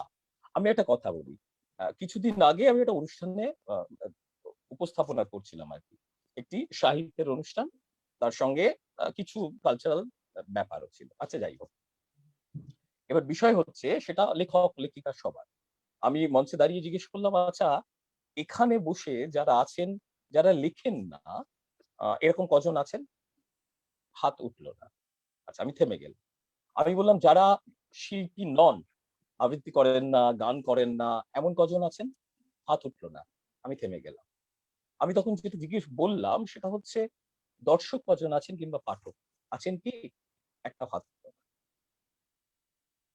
আমি কেন এই কথাটা বললাম নিশ্চয়ই বুঝতে পারছো। এই মুহূর্তেও যারা আমাদের অনুষ্ঠান শুনছেন, এই মুহূর্তেও, এই সময়ও তারা কেউ না কেউ কিছু করেন। কেউ লেখেন, কেউ কবিতা করেন, কেউ গান করেন, কেউ ছবি আঁকেন, শিল্পী। এবারে বলো যে আমরা সবসময় লেখার ক্ষেত্রেও দেখেছি যে যারা পাঠক ছিলেন তারা লেখক হয়েছেন, যারা শ্রোতা ছিলেন তারা শিল্পী হয়েছেন। এবার তুমি বলো উত্তরণ, এটা তো ডেফিনেটলি উত্তরণ, কিন্তু এটা কি শিল্পের উত্তরণ? সবসময় নয়, শিল্পের উত্তরণ ভাবে হয় না। শিল্প তো একটা জায়গায় থাকে, একটা জায়গায়, এটা চর্চার উত্তরণ। আমরা যত বেশি চর্চা করি, লেখার চর্চা করি, শিল্পের চর্চা করি, এটা চর্চার উত্তরণ, শিল্পের নয়। শিল্পীকে সেটা তো সময় বেছে নেবে, সেটা মানুষের সাড়া বেছে নেবে, চারপাশের সমস্ত কিছু বেছে নেবে। এখন যদিও তারপরে অনেক কিছু বেছে নেয়, তারপরেও অনেক আন্ডারস্ট্যান্ডিং থাকে, অনেক কিছু থাকে, সেটা বেছে নেয়, আমি তার মধ্যে গেলাম না। কিন্তু শিল্পীকে সে তো সময় বেছে নেবে। উত্তরণ, এখন ব্যাপার হচ্ছে আলটিমেট উত্তরণ হলো, এটা একটা বড় প্রশ্ন, এটা সময় জবাব দেবে। এই যে সময়টা আমরা পেরিয়ে আসছি, মানে অন্তত আমি 2016 পর থেকে বলছি, কিংবা 2015 পর থেকে, 2016 পর থেকে, আচ্ছা আমি আমি বলে যাচ্ছি, তুমি তো জানো রিচাদি, আমরা বলতে শুরু করলে থামি না, কিন্তু থামতে বললে সঙ্গে সঙ্গে থেমে যাই। তো সেটা একটু হ্যাঁ, আমায় বলে দেবে। অন্য কেউ যদি তোমায় থামায়, মোর দ্যান ওয়েলকাম, বাট তুমি বলো, আমার ভালো লাগছে। বাট দেবাশিস দা, হ্যাঁ, বসন্তিতা, ইন্দ্রিলা, না, মোর দ্যান আমি ওয়েলকাম টু সে, বলো না, শুধু। না, আমি খুব এনজয় করছি ওই যুক্তিগুলো, আমি মানি। আমি কিন্তু এই সবই আমরা ভেবে নিই যে কবিতা নিয়ে যা হচ্ছে সবই একটা যেন সবাই একটা ক্যালকুলেটিভ মুভের দিকে যাচ্ছে বেশিরভাগ, কিন্তু poetry is not an output of a calculative move. Fantastic. হ্যাঁ, and রবার্ট ফ্রস্টের সেই কথাটা যদি আমরা ভাবি যে to be a poet is a condition, not a profession. মানে এই ব্যাপারগুলো কিন্তু মনে রাখতে হবে। মানে এটা দেখে এই এই কবিতা উৎসবে অনেকেই কবিতা টবিতা দিচ্ছে অনেকেই, কিন্তু আমি আমি আমি জাস্ট আমার আমার আমার লেখা একটা 4 লাইন পোস্ট বলছি যে কবিতা নিয়ে আমি কি ভাবি। কবিতা, তুমি রূপকথা নও, তুমি বিস্ফোরণের ছাপ, তুমি মনের অতল গহন ঘরের একটা কালো সাপ। কবিতা, তুমি পুরস্কারের শেকল তো নও, তুমি পাগলা মনের দিশা, তুমি মানিয়ে নেওয়ায় আগুন জ্বালো, তুমি সর্বনাশের নেশা। এই যে ফিলিংসটা, এগুলো কোনো ক্যালকুলেটিভ মুভের উপর ডিপেন্ড করে না। আমি বিশ্বাস করি যে কবিতা স্পন্টেনিয়াসলি আসবে, যে শুনলো শুনলো, না শুনলো না শুনলো, আই ডোন্ট কেয়ার। না বসঞ্জিতা, আমি এখানে একটু থামালাম। Calculative mood for what? Calculative mood পৃথিবীর সমস্ত শিল্পে, সমস্ত সাহিত্যে, সমস্ত দেবাশিস দা, জায়গায় হয়েছে, আনমিউট সমস্ত করতে লেখায় হবে, হয়েছে, আনমিউট করতে হবে দেবাশিস দা। সমস্ত জায়গায় হয়েছে। ক্যালকুলেটিভ মুড যদি না থাকে, ক্যালকুলেটিভ মুভ যদি না থাকে, এটা তো খুব সিম্পল। রবীন্দ্রনাথ যখন ইতালি যাচ্ছেন, তার মধ্যে কোনো একটা মুভ ছিল। রবীন্দ্রনাথ যখন ভিক্টোরিয়া অকাম্পোর সঙ্গে দেখা করছেন, তার মধ্যে একটা মুভ ছিল। সমস্ত কিছুতে, পৃথিবীর সমস্ত শিল্পে, সমস্ত সাহিত্যে এই ক্যালকুলেটিভ মুভটা থাকবেই। এটা তো একটা আন্ডারস্ট্যান্ডিং। আপনি মানে এই যে রিলসের আমি আমি আচ্ছা, আমি এখানে একটু কথা আসতে চাইছি। বলছেন। হ্যাঁ, দেবাশিস দার কথা একটু শুনে নেব। আমি আচ্ছা আমি দেবাশিস দা। আমি হ্যাঁ, আমি একটা বেসিক প্রশ্ন তুলতে চাইছি, এবং আমি এটা সবার উদ্দেশ্যেই বলছি যে এখন এই যে অনলাইন অনুষ্ঠানগুলো হচ্ছে, এটার বেসটা কি? বেসটা হচ্ছে ইন্টারনেটের হেল্প নিয়ে হচ্ছে। তো এই ইন্টারনেটটা কি হঠাৎ করে 2020 সালে বেশিভাবে ফ্লারিশ করে গেছে? এটা কি 19 সালে এরকমই ইন্টারনেট ব্যবস্থা ছিল না? 2018 সালে কি এরকম ইন্টারনেট ব্যবস্থা ছিল না? 2018 সাল, 2019 সাল আমরা এই অনলাইন প্রোগ্রামের এতটা অ্যাবান্ডেন্স দেখিনি। এর একটা যুক্তিগ্রাহ্য কারণ হচ্ছে, এই প্যান্ডেমিক পিরিয়ডে যখন আমরা প্রত্যেকেই বাড়ির মধ্যে কনফাইন্ড হয়ে গেছি, এবং টু সাম এক্সটেন্ট আমরা মেন্টালি প্রত্যেকে ফ্রাস্ট্রেটেড, সেই ফ্রাস্ট্রেশনটা অনেকটাই বেরিয়ে আসছে অনুষ্ঠানের মাধ্যমে। নাও হোয়েন কোয়ালিটি ইজ কনসার্ন, যখন স্টেজ প্রোগ্রাম হয়, স্টেজ প্রোগ্রাম যারা অর্গানাইজ করেন তারা চুজ করেন কাকে? সেই সমস্ত আর্টিস্টকে চুজ করেন যারা সেলেবল। ন্যাচারালি সেটা সিলেক্টিভ হবে, আর সিলেক্টিভ যখনই হবে সেই প্রোডাক্টের মান ভালো হতে বাধ্য। তার মানে কি এই নয় বাজে মঞ্চের অনুষ্ঠানও হয় না? হয়, ডেফিনেটলি হয়। রিচা, তুমি নিজে খুব ভালো করে জানো, পশ্চিমবাংলায় এমন অনেক আর্টিস্ট আছেন যারা শুধু যোগাযোগের মাধ্যমে প্রোগ্রাম পান, তারাও সেম বাজে কোয়ালিটিটাই ডেলিভার করেন স্টেজে, এবং অডিয়েন্স ইচ্ছে করলে তারা শুনতেও পারেন, সেটা নাও শুনতে পারেন। Same is applicable here also. Online প্রোগ্রামে যখন একটা গ্রুপ অর্গানাইজ করছে, যেমন আটলান্টা আবৃত্তি চর্চা বা পশ্চিমবাংলার বিভিন্ন অর্গানাইজেশন তারা অর্গানাইজ করছে, অনলাইন প্রোগ্রাম অর্গানাইজ করছে, সেখানে যাদেরকে পার্টিসিপেট করানো হচ্ছে দে আর সিলেক্টিভ। ন্যাচারালি সেখানে কোয়ালিটিটা থাকছে। এরপর আমাদের কাছে অপশনটা হচ্ছে এইটা, যেহেতু এটা অনলাইন, ওই টিভি প্রোগ্রামের মতো। আমার একটা চ্যানেল দেখতে যদি ভালো না লাগে, আমি সাথে সাথে সার্ফিং করে বেরিয়ে অন্য জায়গায় চলে যেতেই পারি। একটা অনলাইন প্রোগ্রাম আমি দেখছি যে এই কোয়ালিটি নেওয়া যাচ্ছে না, কানে নেওয়া যাচ্ছে না, আমি সেখান থেকে বেরিয়ে যাওয়ার অপশন আছে আমার।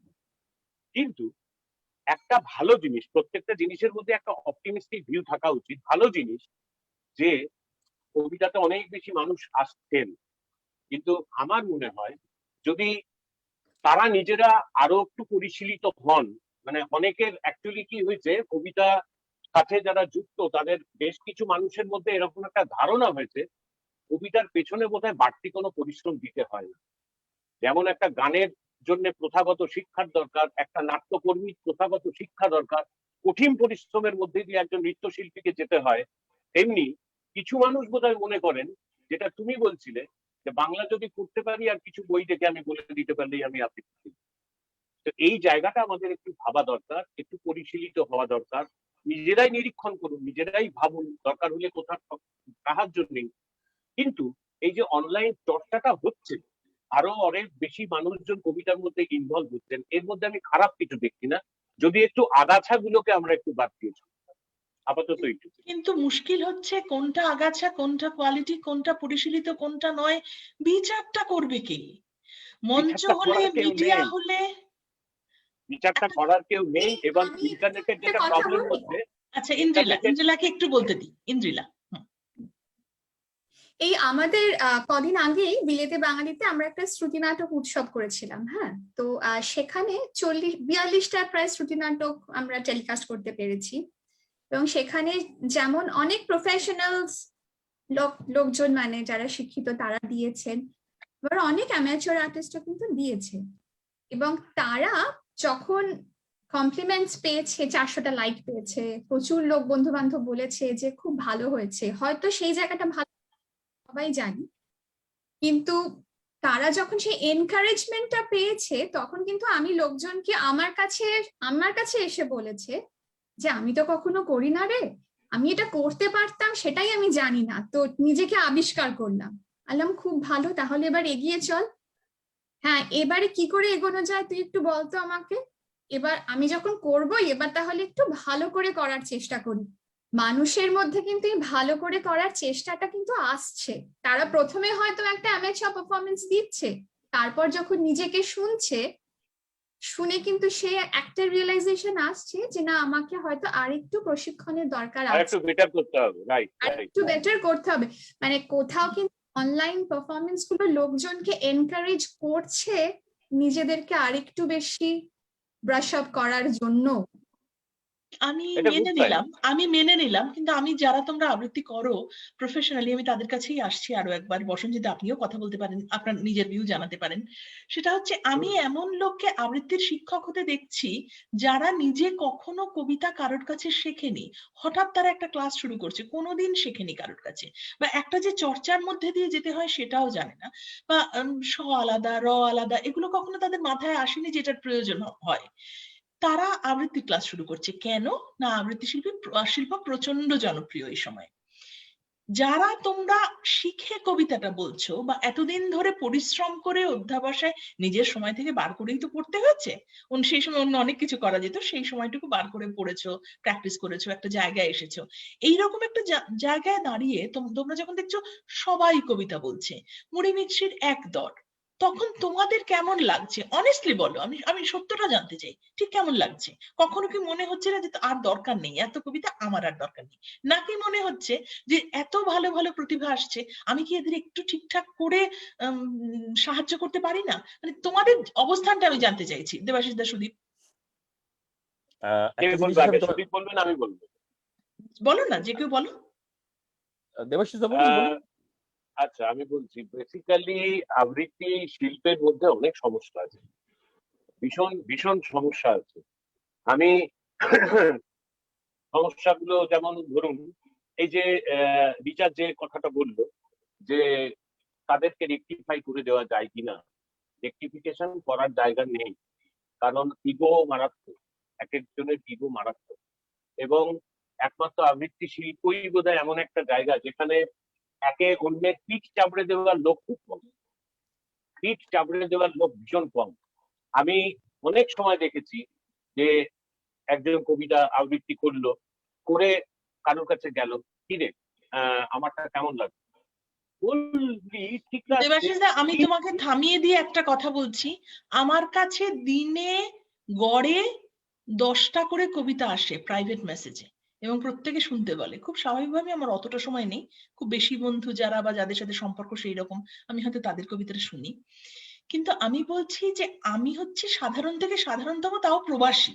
এবার তোমরা যারা দেশে বসে রয়েছো, কেউ মিডিয়ায় কাজ করছো, শিল্পের সাথে সরাসরি ভাবে যুক্ত, আমি ধরে নিচ্ছি তোমাদের কাছে 25 থেকে 30টা করে আসে, কি তারও বেশি। তো এইরকম একটা জায়গায় তোমরা দাঁড়িয়ে কাজটা করবে কি করে, এটা আমার বেশ শঙ্কার। মানে আমি সবাইকে জিজ্ঞেস করছি, তোমাদের কি ধারণা? যদি বলে নি। হ্যাঁ, এবার বিষয়টা হচ্ছে, একটা কথা বলি। রিচাদি, তুমি প্রথমেই শুরু করলে না যে আমি কেন বাচিক শিল্পী বলি না, কারণ আমি বাচিক শিল্পী নই। আমি দীর্ঘদিন, তুমি জানো যে আমরা দীর্ঘদিন, প্রায় আমার 22 বছর এফএমএ। তো আমাদের শিক্ষাটা, চর্চাটা সবটাই আকাশবাণী কেন্দ্রিক। ঠিক। এবার ব্যাপার হচ্ছে, তারপরেও আমরা কেন বলি না, তার কারণ আমি জানি আবৃত্তি করাটা চর্চা, দীর্ঘ চর্চা। আমি আমার Exactly. আমার ওয়াইফ সুস্মিতা, আমি দেখেছি যে 2 ঘন্টা 3 ঘন্টা সে কবিতা আবৃত্তি মুখস্থ বলতে পারে, আরো বেশি, কম বললাম। এক একটা কবিতা, দীর্ঘ কবিতা মুখস্থ বলতে পারে, এবং তারপর তার তো মানে আগে তার প্রথম জানি কথা তো, হচ্ছে মুখস্থ অসাধারণ করতে হবে। অসাধারণ আবৃত্তি করে। এবার বিষয় হচ্ছে চর্চা। আমি দেখেছি দিনে কত ঘন্টা তারা চর্চা করেন। ঠিক আমার লজ্জা লাগে। আমি ঠিক। কেন বলি না? এই কারণেই বলি না যে আমরা তো চর্চা করি না। আবৃত্তি চর্চার বিষয়। ডেফিনিটলি। কখন শিল্প হয়? যখন তার সঙ্গে চর্চা জড়িয়ে থাকে। আর তার তুমি সাথে ভাবো তো পড়াশোনাও যুক্ত হবে। আচ্ছা, আচ্ছা, আমি না একটু না, বলে কোনো নেব। কল আমাদের, এসেছে? হ্যাঁ হ্যাঁ, আমাদের মধ্যে একজন কেউ বন্ধু আছেন, কল করেছেন। একটু কলটা কি নিয়ে নেবো আমরা চট করে? হ্যাঁ, দেখি পারি হ্যাঁ, কি না। আচ্ছা, উই আর দেখি। Very excited. Hello hello. আচ্ছা, কে আছেন আমাদের সঙ্গে? আপনাকে একটু আনমিউট করতে হবে একটু। আনমিউট করতে হবে, আর এখানে শুনতে হবে, ওখানে বলতে হবে। আনমিউট করতে হবে যে কল করছেন। না, আমার মনে হচ্ছে উনি আমাদের কথা শুনতে পাচ্ছেন না। যেহেতু, অথবা উনি কথা বলছেন এবং উনি জানেন না হ্যাঁ, যে মিউট জানেন না। করা হ্যাঁ, আছে। একটু ঠিক আছে, আমি একটু আমরা, দেখছি, আরেকবার একটু চেষ্টা করে যে ওনাকে বলা আমার যায় মনে হয় কিনা। না তুমি আনমিউট করতে পারবে, ওটা ওনাকেই না, করতে এটা হবে। করতে পারবো না। হ্যাঁ হ্যাঁ হ্যাঁ হ্যাঁ। আচ্ছা, ঠিক ঠিক আছে, আছে, চলতে থাকুক। ঠিক যদি আছে, উনি আসেন, আমি পরে নিয়ে আবার নেবো আবার দেখছি। কলটাকে। ঠিক আছে। হ্যাঁ, দেবাশিস দা, সুদীপ প্লিজ কন্টিনিউ। হ্যাঁ, হ্যাঁ, যেটা হ্যাঁ, বলছিলাম শুরু করুন। রিচাদি, যেটা হচ্ছে যখন দেবাশিস দা চর্চা করেন, দেবাশিস দার আবৃত্তি আমি শুনেছি ভীষণভাবে। আমার খুব ভালো লাগে। তো তুমি বললে না দেবাশিস দাকে অনেকেই চেনে না। আমার কখনো মনে হয় দেবাশিস দা যে কোয়ালিটির আবৃত্তি করেন, অনেক বেশি মানুষের চেনা উচিত ছিল। ঠিক, যাই হোক, এগ্রি। আমি তাতে গেলাম না। আমার নিজের ব্যক্তিগতভাবে ভালো লাগে, আমি সেটা জানতাম। বিষয় যেটা হচ্ছে, বর্ষণজিৎ দা যখন লেখে, তুমি ভাবো তো, একজন সায়েন্টিস্ট, বিদগ্ধ একজন মানুষ, তিনি ওখানে বসে কবিতা লিখছেন, এবং সেই কবিতা ছড়িয়ে যাচ্ছে আমাদের মধ্যে। কি প্রবল পরিমাণে ভালোবাসা, এবং তার মধ্যে বোধ না থাকলে এই জিনিস আসে। ঠিক সেই রকম একজন মানুষ, তিনি যখন দেখবেন কোনো একজন কোথাও থেকে খুব সস্তা কিছু লাইন লিখছেন, এবং তাতে বহু বহু লাইক করছে, কমেন্ট করছে, আর সেটা নিয়ে মাতামাতি হচ্ছে, তার খারাপ লাগতে পারে না? লাগে না? ডেফিনেটলি লাগে। আসলে এটা না ভাবনার বিষয়, মানে ভাবার বাইরেও আমি বলব, ভাবার জায়গায় নেই। আমরা সাহিত্যের দিক থেকে যদি বলো, আমি সেটা অনেক আমি সাহিত্য সামনে থেকে দেখি তো। এটা হচ্ছে খুব সস্তা সাহিত্য যাকে বলা হয়।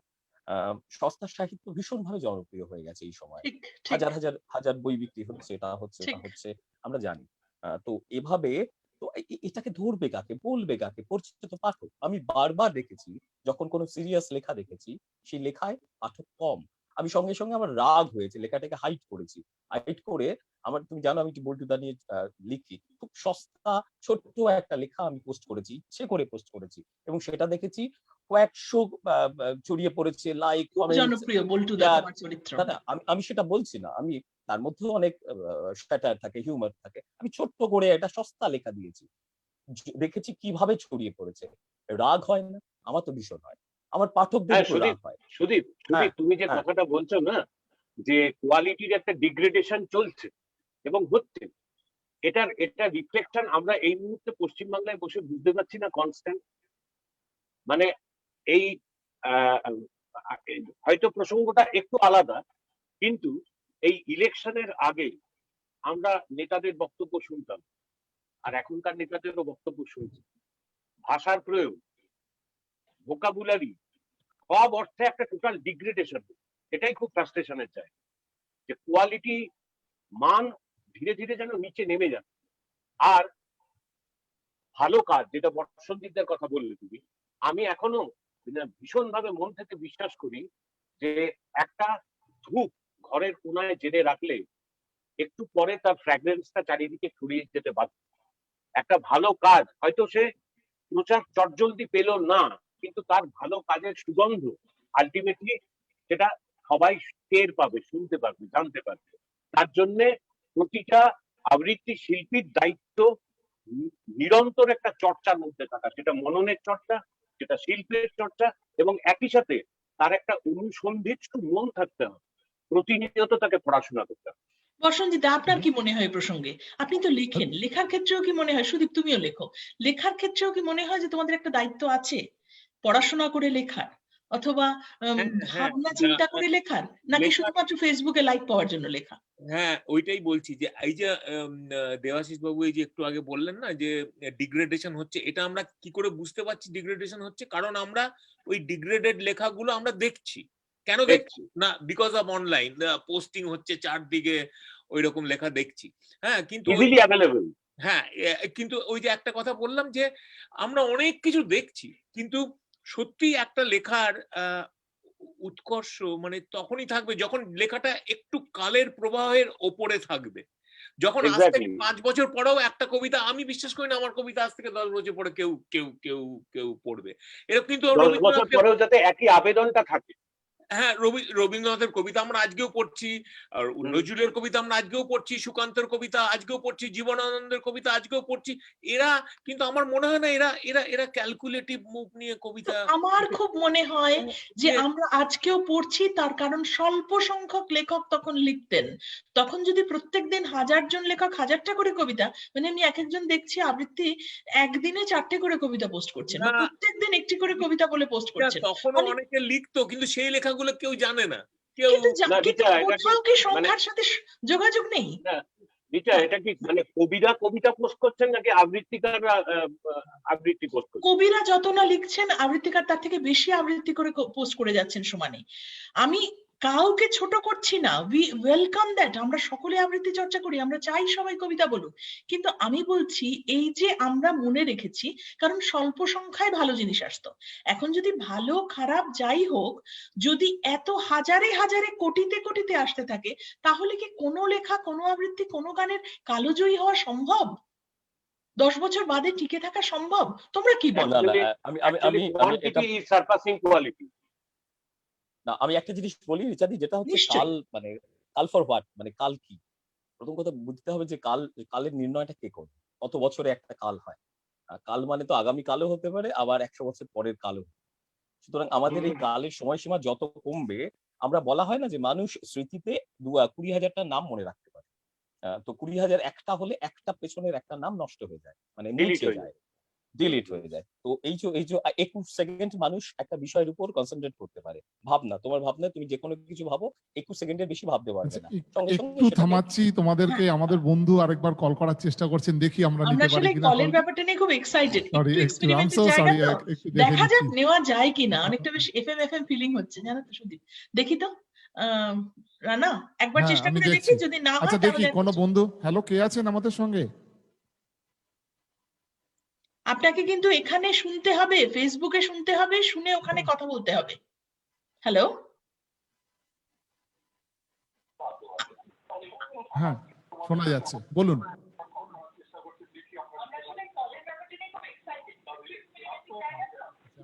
ফেসবুক ওটাকে মিউট করে দিন, ওটাকে মিউট, ফোনটাকে মিউট করে আপনি কথা বলুন। হ্যালো, হ্যাঁ বলুন। আপনাকে কিন্তু এখানে শুনতে হবে, ফেসবুকে শুনতে পাচ্ছি, বলুন। আমাদের একটু ল্যাগে আসে। হ্যাঁ, কি বলছেন? হ্যাঁ আমি কল্লোল বলছি। হ্যাঁ কল্লোলদা, কল্লোলদা কি বক্তব্য? আচ্ছা কল্লোলদা আমাদের আটলান্টা অঞ্চলে মিউট করে। আচ্ছা আমি কি আমাদের কল্লোলদাই তো? আমি তো হ্যাঁ হ্যাঁ হ্যাঁ বলুন। ওই একটা টেকনিক্যাল প্রবলেম বলে দিচ্ছি, সেটা হচ্ছে যে ল্যাগের জন্য এই হ্যাঁ।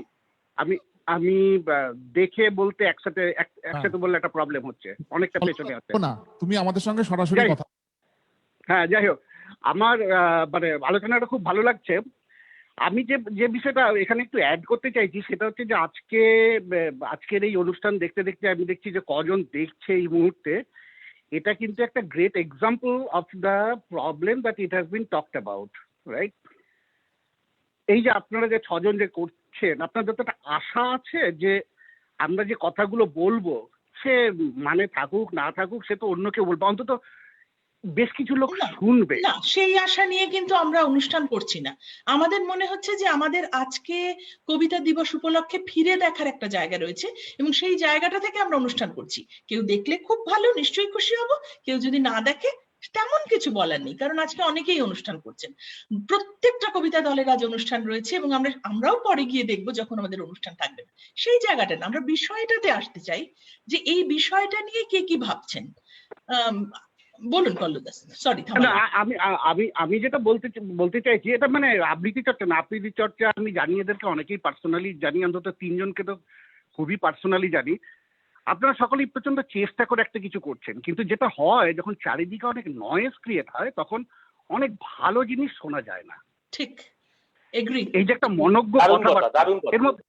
এর মধ্যে অনেক থট প্রভোকিং ব্যাপার স্যাপার আছে, যে কোনটা, ওই যে সুদীপ একটু আগে বললো, কে থামবে না, কোনটা ভালো কোনটা খারাপ কে ঠিক করবে, সমস্ত কিছু ঠিক আছে, কিন্তু যখন চারিদিকে নয়েজ হয় তখন এই কথাটা শোনা যায় না।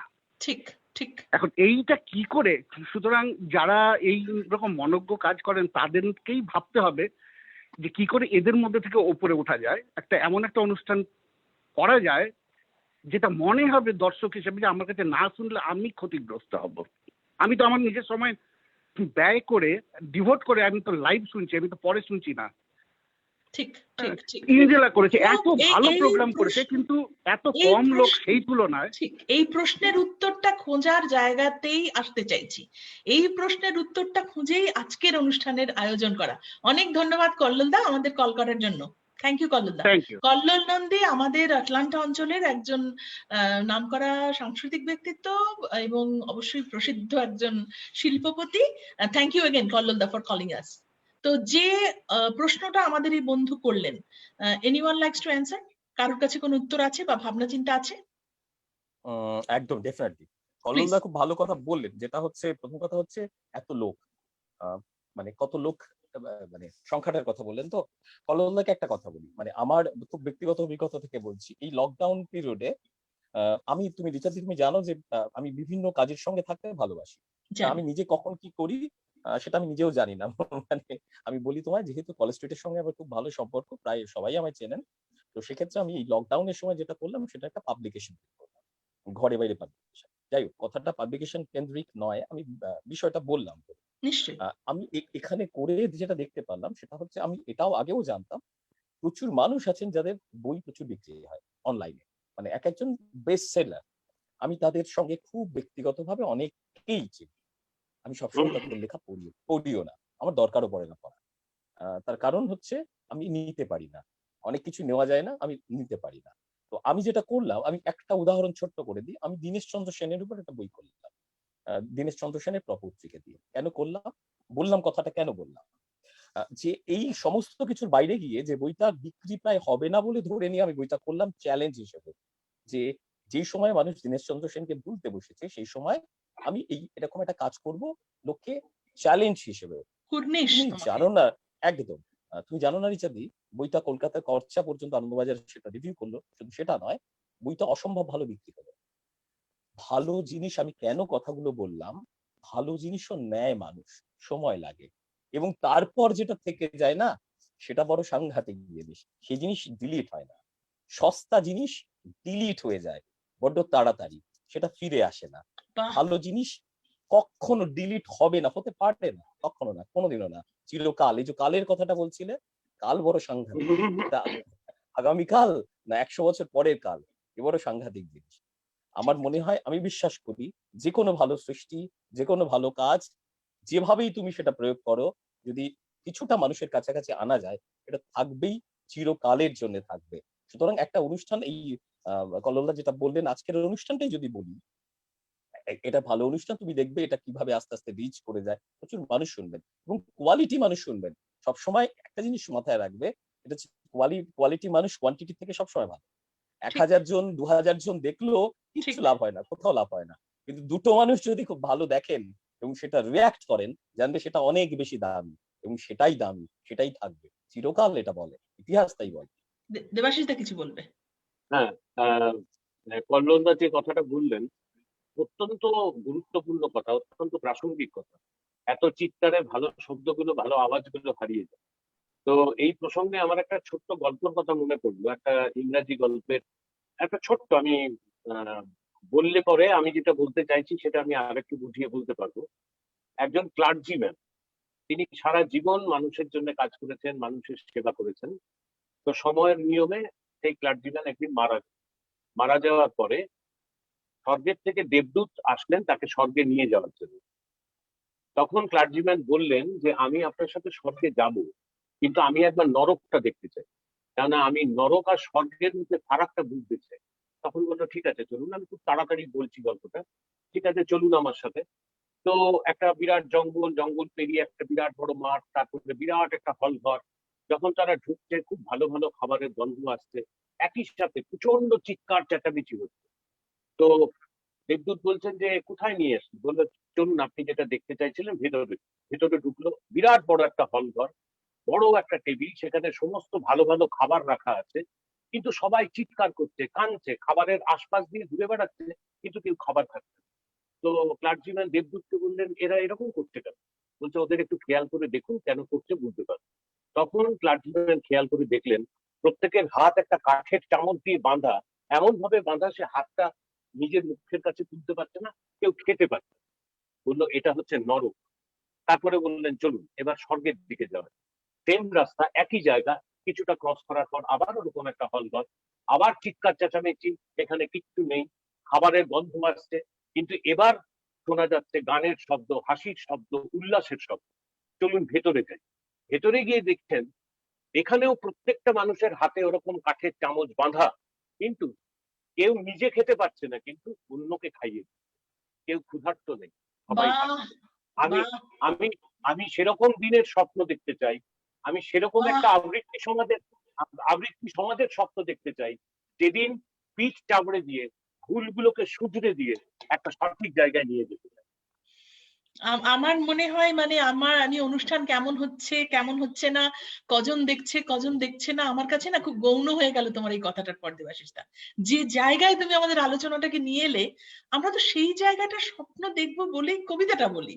আমরা সেই জায়গার স্বপ্ন দেখবো বলেই 5 জন 5 দেশের এক জায়গায় হই।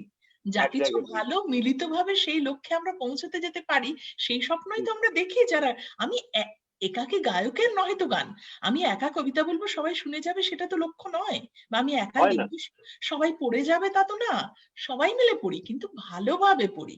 হ্যাঁ সুদীপ একদম কিছু বলছো? রিচাদি, আমি তোমায় বলি যেটা হচ্ছে কল্লোলদা যে কথাটা বললেন, মানে এই একটা কথার মধ্যে অনেকগুলো উত্তর লুকিয়ে থাকে। তো কল্লোলদা নিশ্চয়ই। স্তব্ধতার কথা বললেন, কল্লোলদা চারপাশের কোলাহলের কথা বললেন। আজকের এই আলোচনায় সত্যিকারের যদি একজন বিদগ্ধ মানুষ থাকেন তিনি বর্ষবীর। মানে সবাই এই বিদগ্ধ, আমি কাউকে, এরকম হ্যাঁ করে মানে বলাটা আমি একটু কোয়ালিটি লজ্জা আমি পেলাম বলছি, কিন্তু আমি। না এটা না না না না, আমি যেটা ঘটনা বলছি ফ্যাক্ট, সত্যিকারের যদি বিদগ্ধ মানুষ থাকেন তিনি বর্ষজিৎ দা। তুমি দেখো বর্ষজিৎ দা সবচেয়ে কম কথা বলছেন। সেক্ষেত্রে আমাদের কি করা উচিত? আমরা থেমে ঠিক যাওয়া উচিত, ঠিক আমাদের না, কথা না, না, বলা না, উচিত না। ঠিক না, ঠিক না, আমি না না শুনছি না না না, না, সুদীপ আমি রাস্তা আমি আমি দেখাচ্ছ তোমরা ঘটনাটা বলছি, নিশ্চয়ই। আমি ইনফরমেশন আমি নিচ্ছি ফ্যাক্টটা বলছি, আমি আপনাদের থেকে। আমি ঘটনাটা বলছি। মানে এক্ষেত্রে কি হওয়া উচিত আমাদের? আসলে আমরা তো জানো রিচাদি যে আমরা যে কোনো বিষয় নিয়ে অনেক কিছু বলে যেতে পারি, মানে যেটা জানি না সেটা নিয়ে অনেক কিছু বলতে পারি, কারণ সেটা আমাদের অভ্যেস, মানে দীর্ঘদিনের এফএম এর অভ্যেস বলে যাওয়া। তো আমরা বলে যাই। তো সেক্ষেত্রে যেটা বর্ষজিৎ দার এই প্রগাঢ় জ্ঞানের কাছে আমাদের সত্যিকারের যদি বলো, আমরা তো কিছু না। ঠিক তো এগ্রি। সেক্ষেত্রে কিন্তু তারপরও যদি বলো যে তাহলেও কিছু বলতে হয়, যেটা আমরা বলি, আমরা সবাই মিলেই বলি এবং আমাদের যতটুকু জ্ঞান সেটা নিয়েই বলি। বর্ষণজিৎদার মতো মানুষ চুপ করে থাকেন, কারণ ঠিক তারা অনেক বড় কাজ করেন।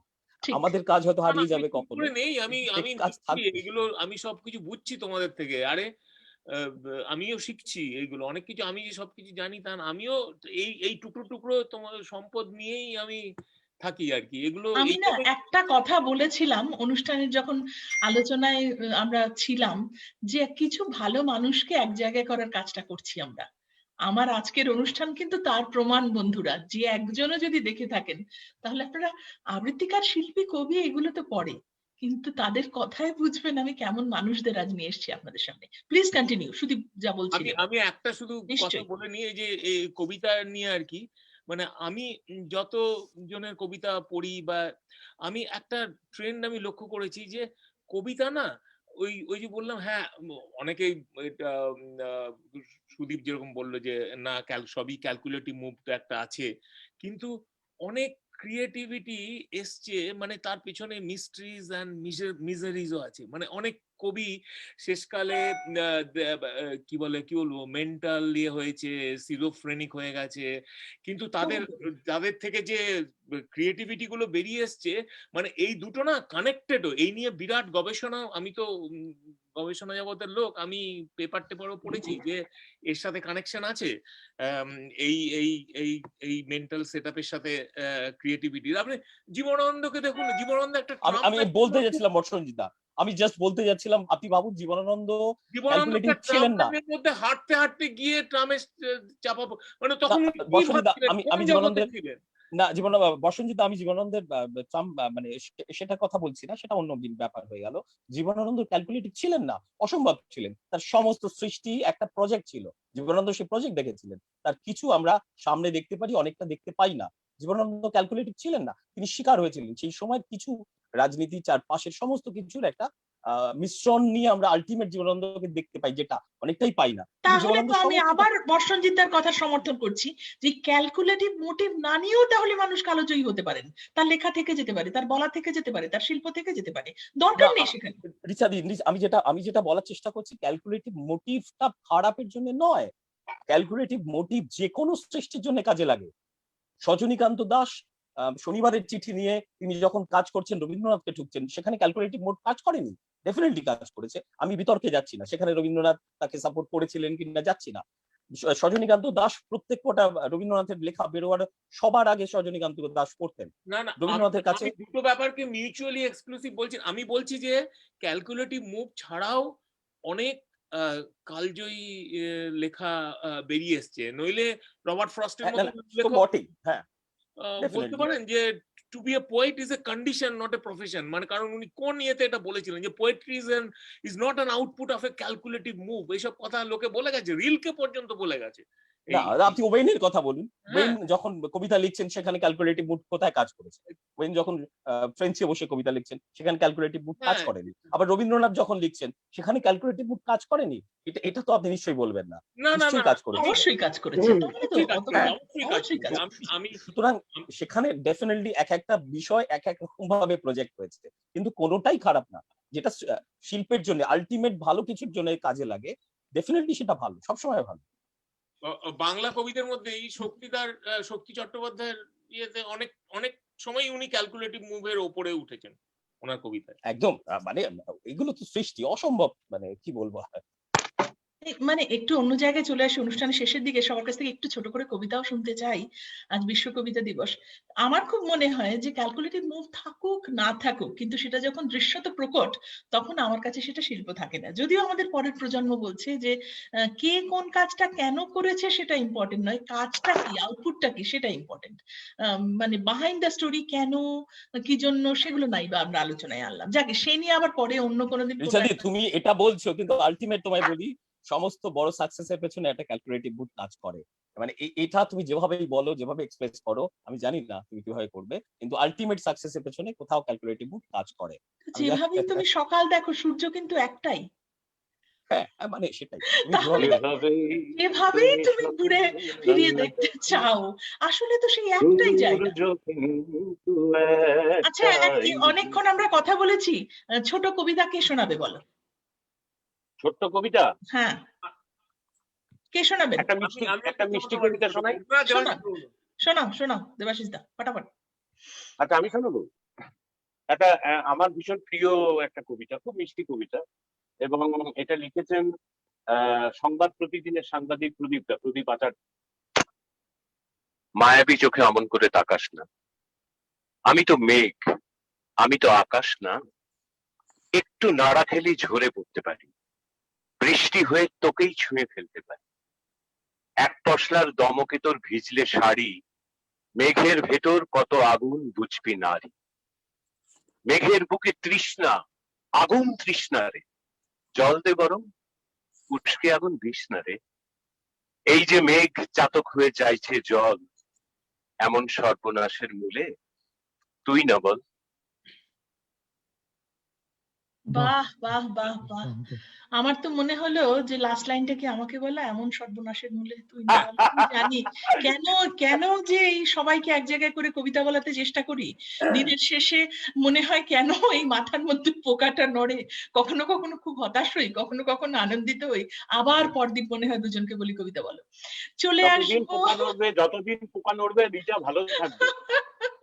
কিন্তু আমাকে এই যে আমাকে ভাবাবই, তোমাকে ভাবাবো, সে তুমি মুখে যাই বলো না, তোমরা আমাকে ভাবাচ্ছ। আরেকটা ছোট কবিতা কে বলবে? আমি বলছি বসন্তিদা? হ্যাঁ হ্যাঁ হ্যাঁ ছোট কবিতা। প্লিজ। কবিতাটার নাম সাঁকো। মৃত্যু মিছিলে কিছু কবিতারা হাঁটে, নির্জন চরে জলে শব্দের চিতা, সাজানো শরীরে বিষ ঢেলে দিল প্রেম, বুর্জুয়া প্রেত হয়েছে জগৎ পিতা। সব বোধেরই আছে দুর্বল সাঁকো, অহরহ সেথা মধুর মিথ্যে কথা, নিষিদ্ধ মনে ভালোবাসা নাকি ফলগু, নেকড়ের দাঁতে প্রেমের গল্প গাথা। আহা, প্রতিশ্রুতির গলে যাওয়া শবদেহ, পোস্টমর্টেমে খুনের চিহ্ন নেই, তোর হাত ধরে অতল জলেতে ডুব, ছেড়ে যাওয়া ডিঙি ঝড়েতে নাপাক খেই।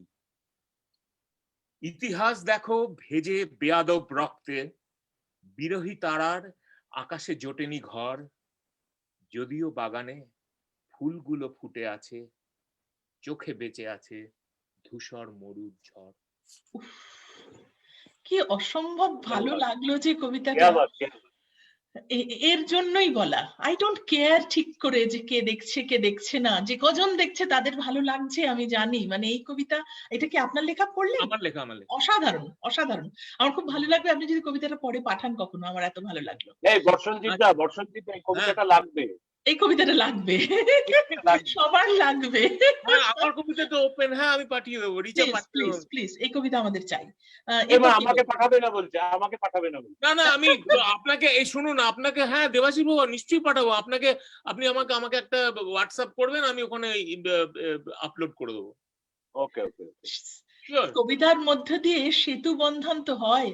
বিশ্বের কোন প্রান্তে বসে রয়েছেন বর্ষণজিৎ দা, কোথায় বসে রয়েছে ইন্দ্রিলা, কোথায় দেবাশিস দা, কোথায় সুদীপ, আর কোথায় আমি আর রানা, কিন্তু আমরা সবাই মিলছি কবিতার ডাকে। সেটা কি কম? সেটা কোনোভাবেই কম না। তা কোয়ালিটি কোয়ান্টিটি নিয়ে যত কথা হোক না কেন, এই মেলাটা থাকুক, মেশাটা থাকুক, এটা আমরা চাই। কে কবিতা বলবে, সুদীপ না ইন্দ্রিলা? ইন্দ্রিলা বললেই তারপর আমি বলবো। আচ্ছা, ইন্দ্রিলা একটু আনমিউট করতে হবে। আচ্ছা ঠিক আছে, আমিও তাহলে একটা হালকা মেজাজে বলি, ছুটির মেজাজ বলি। হ্যাঁ, নীরেন্দ্রনাথ চক্রবর্তী। হ্যাঁ হ্যাঁ, খুব বিখ্যাত কবিতা। নির্বাচিত অংশ পড়ছি। একদিন ছুটি পেলে শহর পিছনে ফেলে, জানিস তো সবাই কোনখানে যেতে চাই পিকনিকে বারবার? ডায়মন্ড হারবার। আর যদি ছুটি পাই 3 দিন, তবে ভাই ধর্মতল আর মোড়ে সরকারি বাস ধরে সকলে দিয়ে ছুট দীঘার জোনপুট, দীঘার জোনপুট, দীঘার জোনপুট, দীঘার জোনপুট। ছুটি পেলে 1 মাস রয়েছে রকেট বাস পথ 12 ঘন্টা, সেইখানে যাই যার কাছেই পাহাড় পড়ি, জায়গাটা শিলিগুড়ি, জায়গাটা শিলিগুড়ি, জায়গাটা শিলিগুড়ি, জায়গাটা শিলিগুড়ি। শিলিগুড়ি থেকে ভাই টয় ট্রেনে চড়া চাই, ট্রেন যেন ঢিকি ঢিকি ঢিকি ঢিকি ঢিকি ঢিকি পাহাড়ের গা বেশে চলেছে মেঘের দেশে। মেঘ যেই কেটে যায় আকাশের জানালায় মুখখানি ফোটে কার, কাঞ্চনজঙ্ঘা ঝিক ঝিক ঝিক ঝিক ঝিক ঝিক ঝিক ঝিক উড়োজাহাজের হয়ে যে যাই বলুক, রেলগাড়িতেই জানি সবচেয়ে সুখ। ঠিক ঠিক ঠিক ঠিক ঠিক ঠিক ঠিক ঠিক আগে থেকে থাকে যদি রিজার্ভেশন, দেখতে দেখতে যাব হরেক স্টেশন। ঝিক ঝিক ঝিক ঝিক ঝিক ঝিক ঝিক ঝিক ভারী চা খাওয়ার সুখ আকাশে তো নেই, তারই স্বাদ পাওয়া যায় রেলগাড়িতেই। ঠিক ঠিক ঠিক ঠিক ঠিক ঠিক ঠিক ঠিক এক পা হাঁটুতে তুলে আর এক পায়ে চুমুক লাগাবো ভারে গরম চায়ে। ঝিক ঝিক ঝিক ঝিক ঝিক ঝিক ঝিক ঝিক কত লোক মাঠ ঘাট কত ঘর বাড়ি, পুকুরের ধারে ধারে সুপুরির শাড়ি। ঠিক ঠিক ঠিক ঠিক ঠিক ঠিক ঠিক ঠিক 7টা দিনের যদি ছুটি পাওয়া যায়, তবে কালই চলে যাব শিমুল তলায়। ঝিক ঝিক ঝিক ঝিক ঝিক ঝিক ঝিক ঝিক রোগা নদী শালবন লাল মাটি আর উটের কুচের মতো ছোট্ট পাহাড়। ঝিক ঝিক ঝিক ঝিক ঝিক ঝিক ঝিক ঝিক সেইখানে যেতে যেতে দেখবো যে দূর দিগন্তে ডুবে যায় সূর্যি ঠাকুর। ঝিক ঝিক ঝিক বাহ বাহ বাহ, চমৎকার। পছন্দের একটা কবিতা, আর যখন খুব ঘরে ভালো। আটকে আছি না, খুব মনে হয় কবিতাটা পড়ে ছোটবেলায় চলে গেলাম। ভারী সুন্দর ইন্দ্রিলা। আর আমার এই কবিতাটা শুনতে শুনতেই মনে হচ্ছিল, অনেক সময় আমরা বলি কবিতা কবির না আবৃত্তিকারের। এই কবিতাটা কিন্তু আবৃত্তিকাররা খুব জনপ্রিয় করে তুলেছেন। লেখা তো অনেকই থাকে, কিন্তু আজকাল ঠিক যেমন ভাবে পড়ি কবিতা, ঠিক তেমন ভাবে শুনিও। মানে আহ, বলতে পারি না আর যে পড়া বেশি না শোনা বেশি। আমার তো মনে হয় সাধারণ মানুষ শুনছেন বেশি পড়ার থেকে। তো শ্রুতির মাধ্যমেই কবিতা হয়তো বেঁচে থাকবে একদিন, জানি না, হয়তো হয়তো বা। চলে আসবো সুদীপের কাছে। সুদীপ, তুমি একটু ছোট করে যদি কবিতা শোনাও আমাদের। একদম। আমি একটা কবিতা পড়ছি, আমার লেখা শেষের সেদিন ভয়ঙ্কর। তার আগে ছোট্ট করে বলি, কখনো কখনো বড্ড মানে যারা কবিতা লেখেন আমি তাদের কথা বলতে পারি কিছুটা। যেটা হচ্ছে কোথাও না একটা আফসোস থাকে, মানে তার যেটা ভালো লাগার কবিতা সেটা আবৃত্তিকাররা করে না। আবৃত্তিকারের যেটা ভালো লাগার কবিতা, মানে যেটা আমি আমার নিজের ক্ষেত্রে দেখেছি, আমি যে লেখাটা এমনি লিখে জাস্ট একদিন পোস্ট করে ছেড়ে দিয়েছিলাম, সেটা চারদিকে ঘোরে। অঞ্জলি বলে একটা কবিতা, আমার বেশ কিছু কবিতা আছে, তার মধ্যে অঞ্জলি বলে একটা কবিতা, আমি সার্চ করে দেখবে কয়েকশো, বোধহয় কয়েকশো মানুষ করেছেন। যে লেখাটা আমি জাস্ট মানে আমার অত্যন্ত খারাপ একটা লেখা। আমি জানি না মানে কেন করেন। আমার একটা কথা আমার বারবার করে বিনীত ভাবে বলা, একটু পড়ুন, মানে চর্চা করতে হয়। দেবাশিস দ্বারা পড়াশোনা করে, চর্চা করতে হয়, পড়তে হয়। না পড়লে পৃথিবীর কোনো কিছু হয় না। ঠিক যাই হোক, ঠিক। আমি যেটা বলার, না নিশ্চয়ই তারা খুবই ভালো বলেন সেটা নয়, কিন্তু একটু ভালো জিনিস, মানে একটু ভালো লেখা, ভালো কিছু প্রেজেন্টেশন না হলে কেন হবে। আহ, আমার যেটা পড়বো সেটা হচ্ছে একটু সিরিয়াস কবিতা একটা পড়ি, শেষের সেদিন ভয়ঙ্কর। যেদিন কেটে ফেলা হবে পৃথিবীর শেষ গাছটা, যেদিন কয়েকশো কোটি মানুষ মিলে ভাগ করে খাবে নিশ্চিন্তে গাছে ঝোলা শেষ ফলটিকে, যেদিন পুকুরের শেষ মাছটা হাসি হাসি মুখ করে বলবে আসছি, যেদিন এক বিন্দু জলের জন্য আবার বিশ্বযুদ্ধ শুরু হবে, যেদিন হাজার তানসেন গান ধরবেন কিন্তু বৃষ্টি আসবে না, জয়সালমীরের বালিয়াড়ি যেদিন মিশে যাবে বঙ্গোপসাগরের জলে, হিমালয়ের পাহাড় চূড়োয় আর হবে না বরফের চাষ, গঙ্গা দিয়ে জাহাজ আর নৌকার পরিবর্তে রেল লাইন পাতা হবে সোজা সাগর থেকে গঙ্গোত্রী পর্যন্ত, পরিযায়ী পাখি আসবে না দলে দলে, মাছ আকাশ থেকেই উড়ে যাবে মহাশূন্যে, বাঞ্জারার দল বাঁধবে না ঘর এখানে সেখানে, অক্সিজেনের সিলিন্ডার রাখা থাকবে পাড়ার প্রতিটি মুদিখানায়, শস্যের পরিবর্তে মাইলের পর মাইল জমিতে চাষ হবে জীবনদায়ী ওষুধের, স্কুলগুলিতে শুধুমাত্র পড়ানো হবে ধর্মগ্রন্থ, ফুটবল ক্রিকেটের বদলে মাঠগুলিতে শুরু হবে যুদ্ধ যুদ্ধ খেলা। ছোট্ট ছেলেটি নিষ্পাপ দৃষ্টিতে অবাক হয়ে তাকিয়ে থাকবে, আর স্বপ্নালু দুটো চোখ নিয়ে মিষ্টি সুরে বলে উঠবে আমি বাঁচতে চাই। আর ঠিক সেই দিন ওই বালককে কোলে তুলে নিয়ে আদর করার মতো আর থাকবে না কেউ এখানে, এই পৃথিবীতে। তুমি বাহ। আমাদের বিষণ্ণ করে দিলে সুদীপ, বিষণ্ণ করে দিলে। বিশেষ কিছু আর বলার নেই। আলোচনা করলাম আমরা সবাই বিশ্ব কবিতা দিবসে কবিতা নিয়ে, কবিতা কেমন আছে তা নিয়ে, কবিতার ভবিষ্যৎ নিয়ে। তোমাদের আর কারোর কিছু বলার আছে? অনুষ্ঠান শেষ করব। কেউ কিছু শেষে বলতে চাও? আমি রানা? একটু শেষে বলবো। নিশ্চয়ই, হ্যাঁ। দেবাশিস দা বলো। হ্যাঁ, আর কেউ কিছু বলে দেখো। আমি আমার মনের থেকে একটা জিনিস লিখছি, আমি এক্ষুনি বলে দেবো। আর যা কেউ- দুটো তিনটে ওয়ার্ড। আর কেউ কিছু বলবে? রানা, তুমি তো চুপই ছিলে, তোমার কি বক্তব্য একটু শুনি। না, আমি খুব এনজয় করলাম। আমি যেহেতু টেকনোলজির, আমি আবৃত্তি শিল্পের সঙ্গে যুক্ত নই, কিন্তু টেকনোলজির ইয়েতে আমি শুধু একটুই বলি যে বিকজ অফ দ্য প্যান্ডেমিক আমি কিন্তু একজন সাধারণ মানুষ হিসেবে বলতে পারি যে আমি অনেক শুনেছি, অনেক জানতে পেরেছি গত 1 বছরে, যেটা কিন্তু তার আগে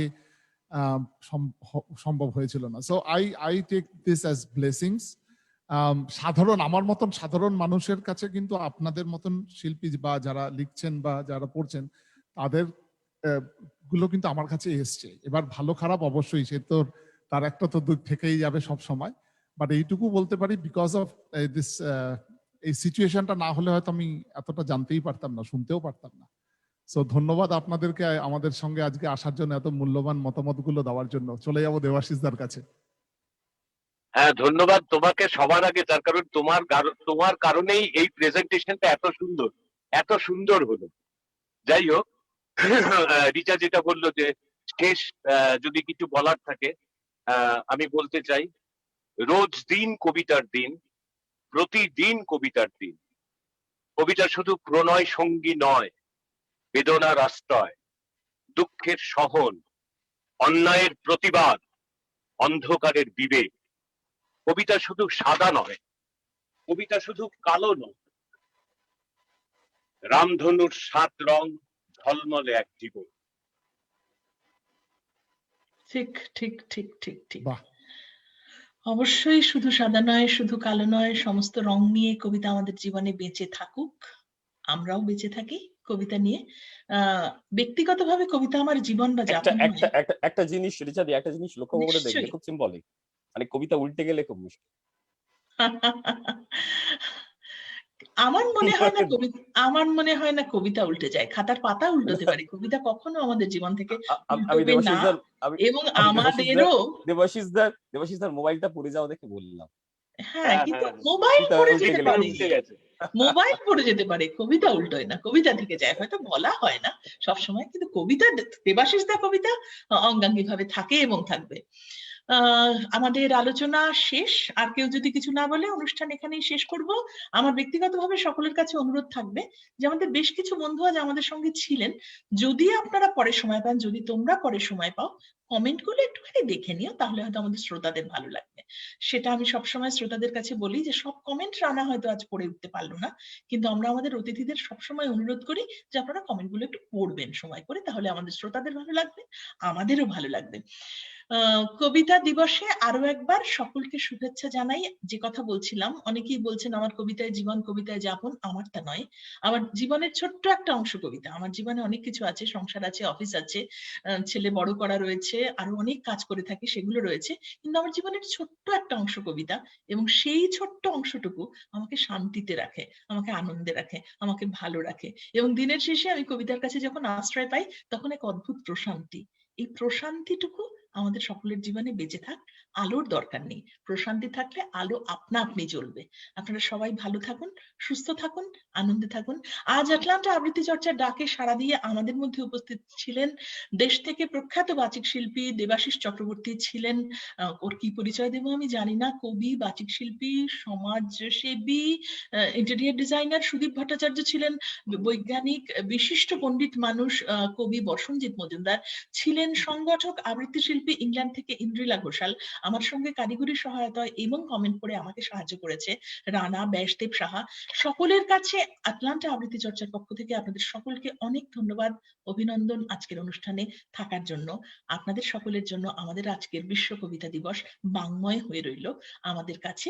ভালো থাকবেন, সুস্থ থাকবেন, আনন্দে থাকবেন, কবিতায় থাকবেন। সবাইকে ধন্যবাদ জানিয়ে, শুভেচ্ছা জানিয়ে, আটলান্টা আবৃত্তি চর্চার পক্ষ থেকে আরো একবার ধন্যবাদ জানিয়ে অনুষ্ঠান শেষ করছি। রিচা সরকার।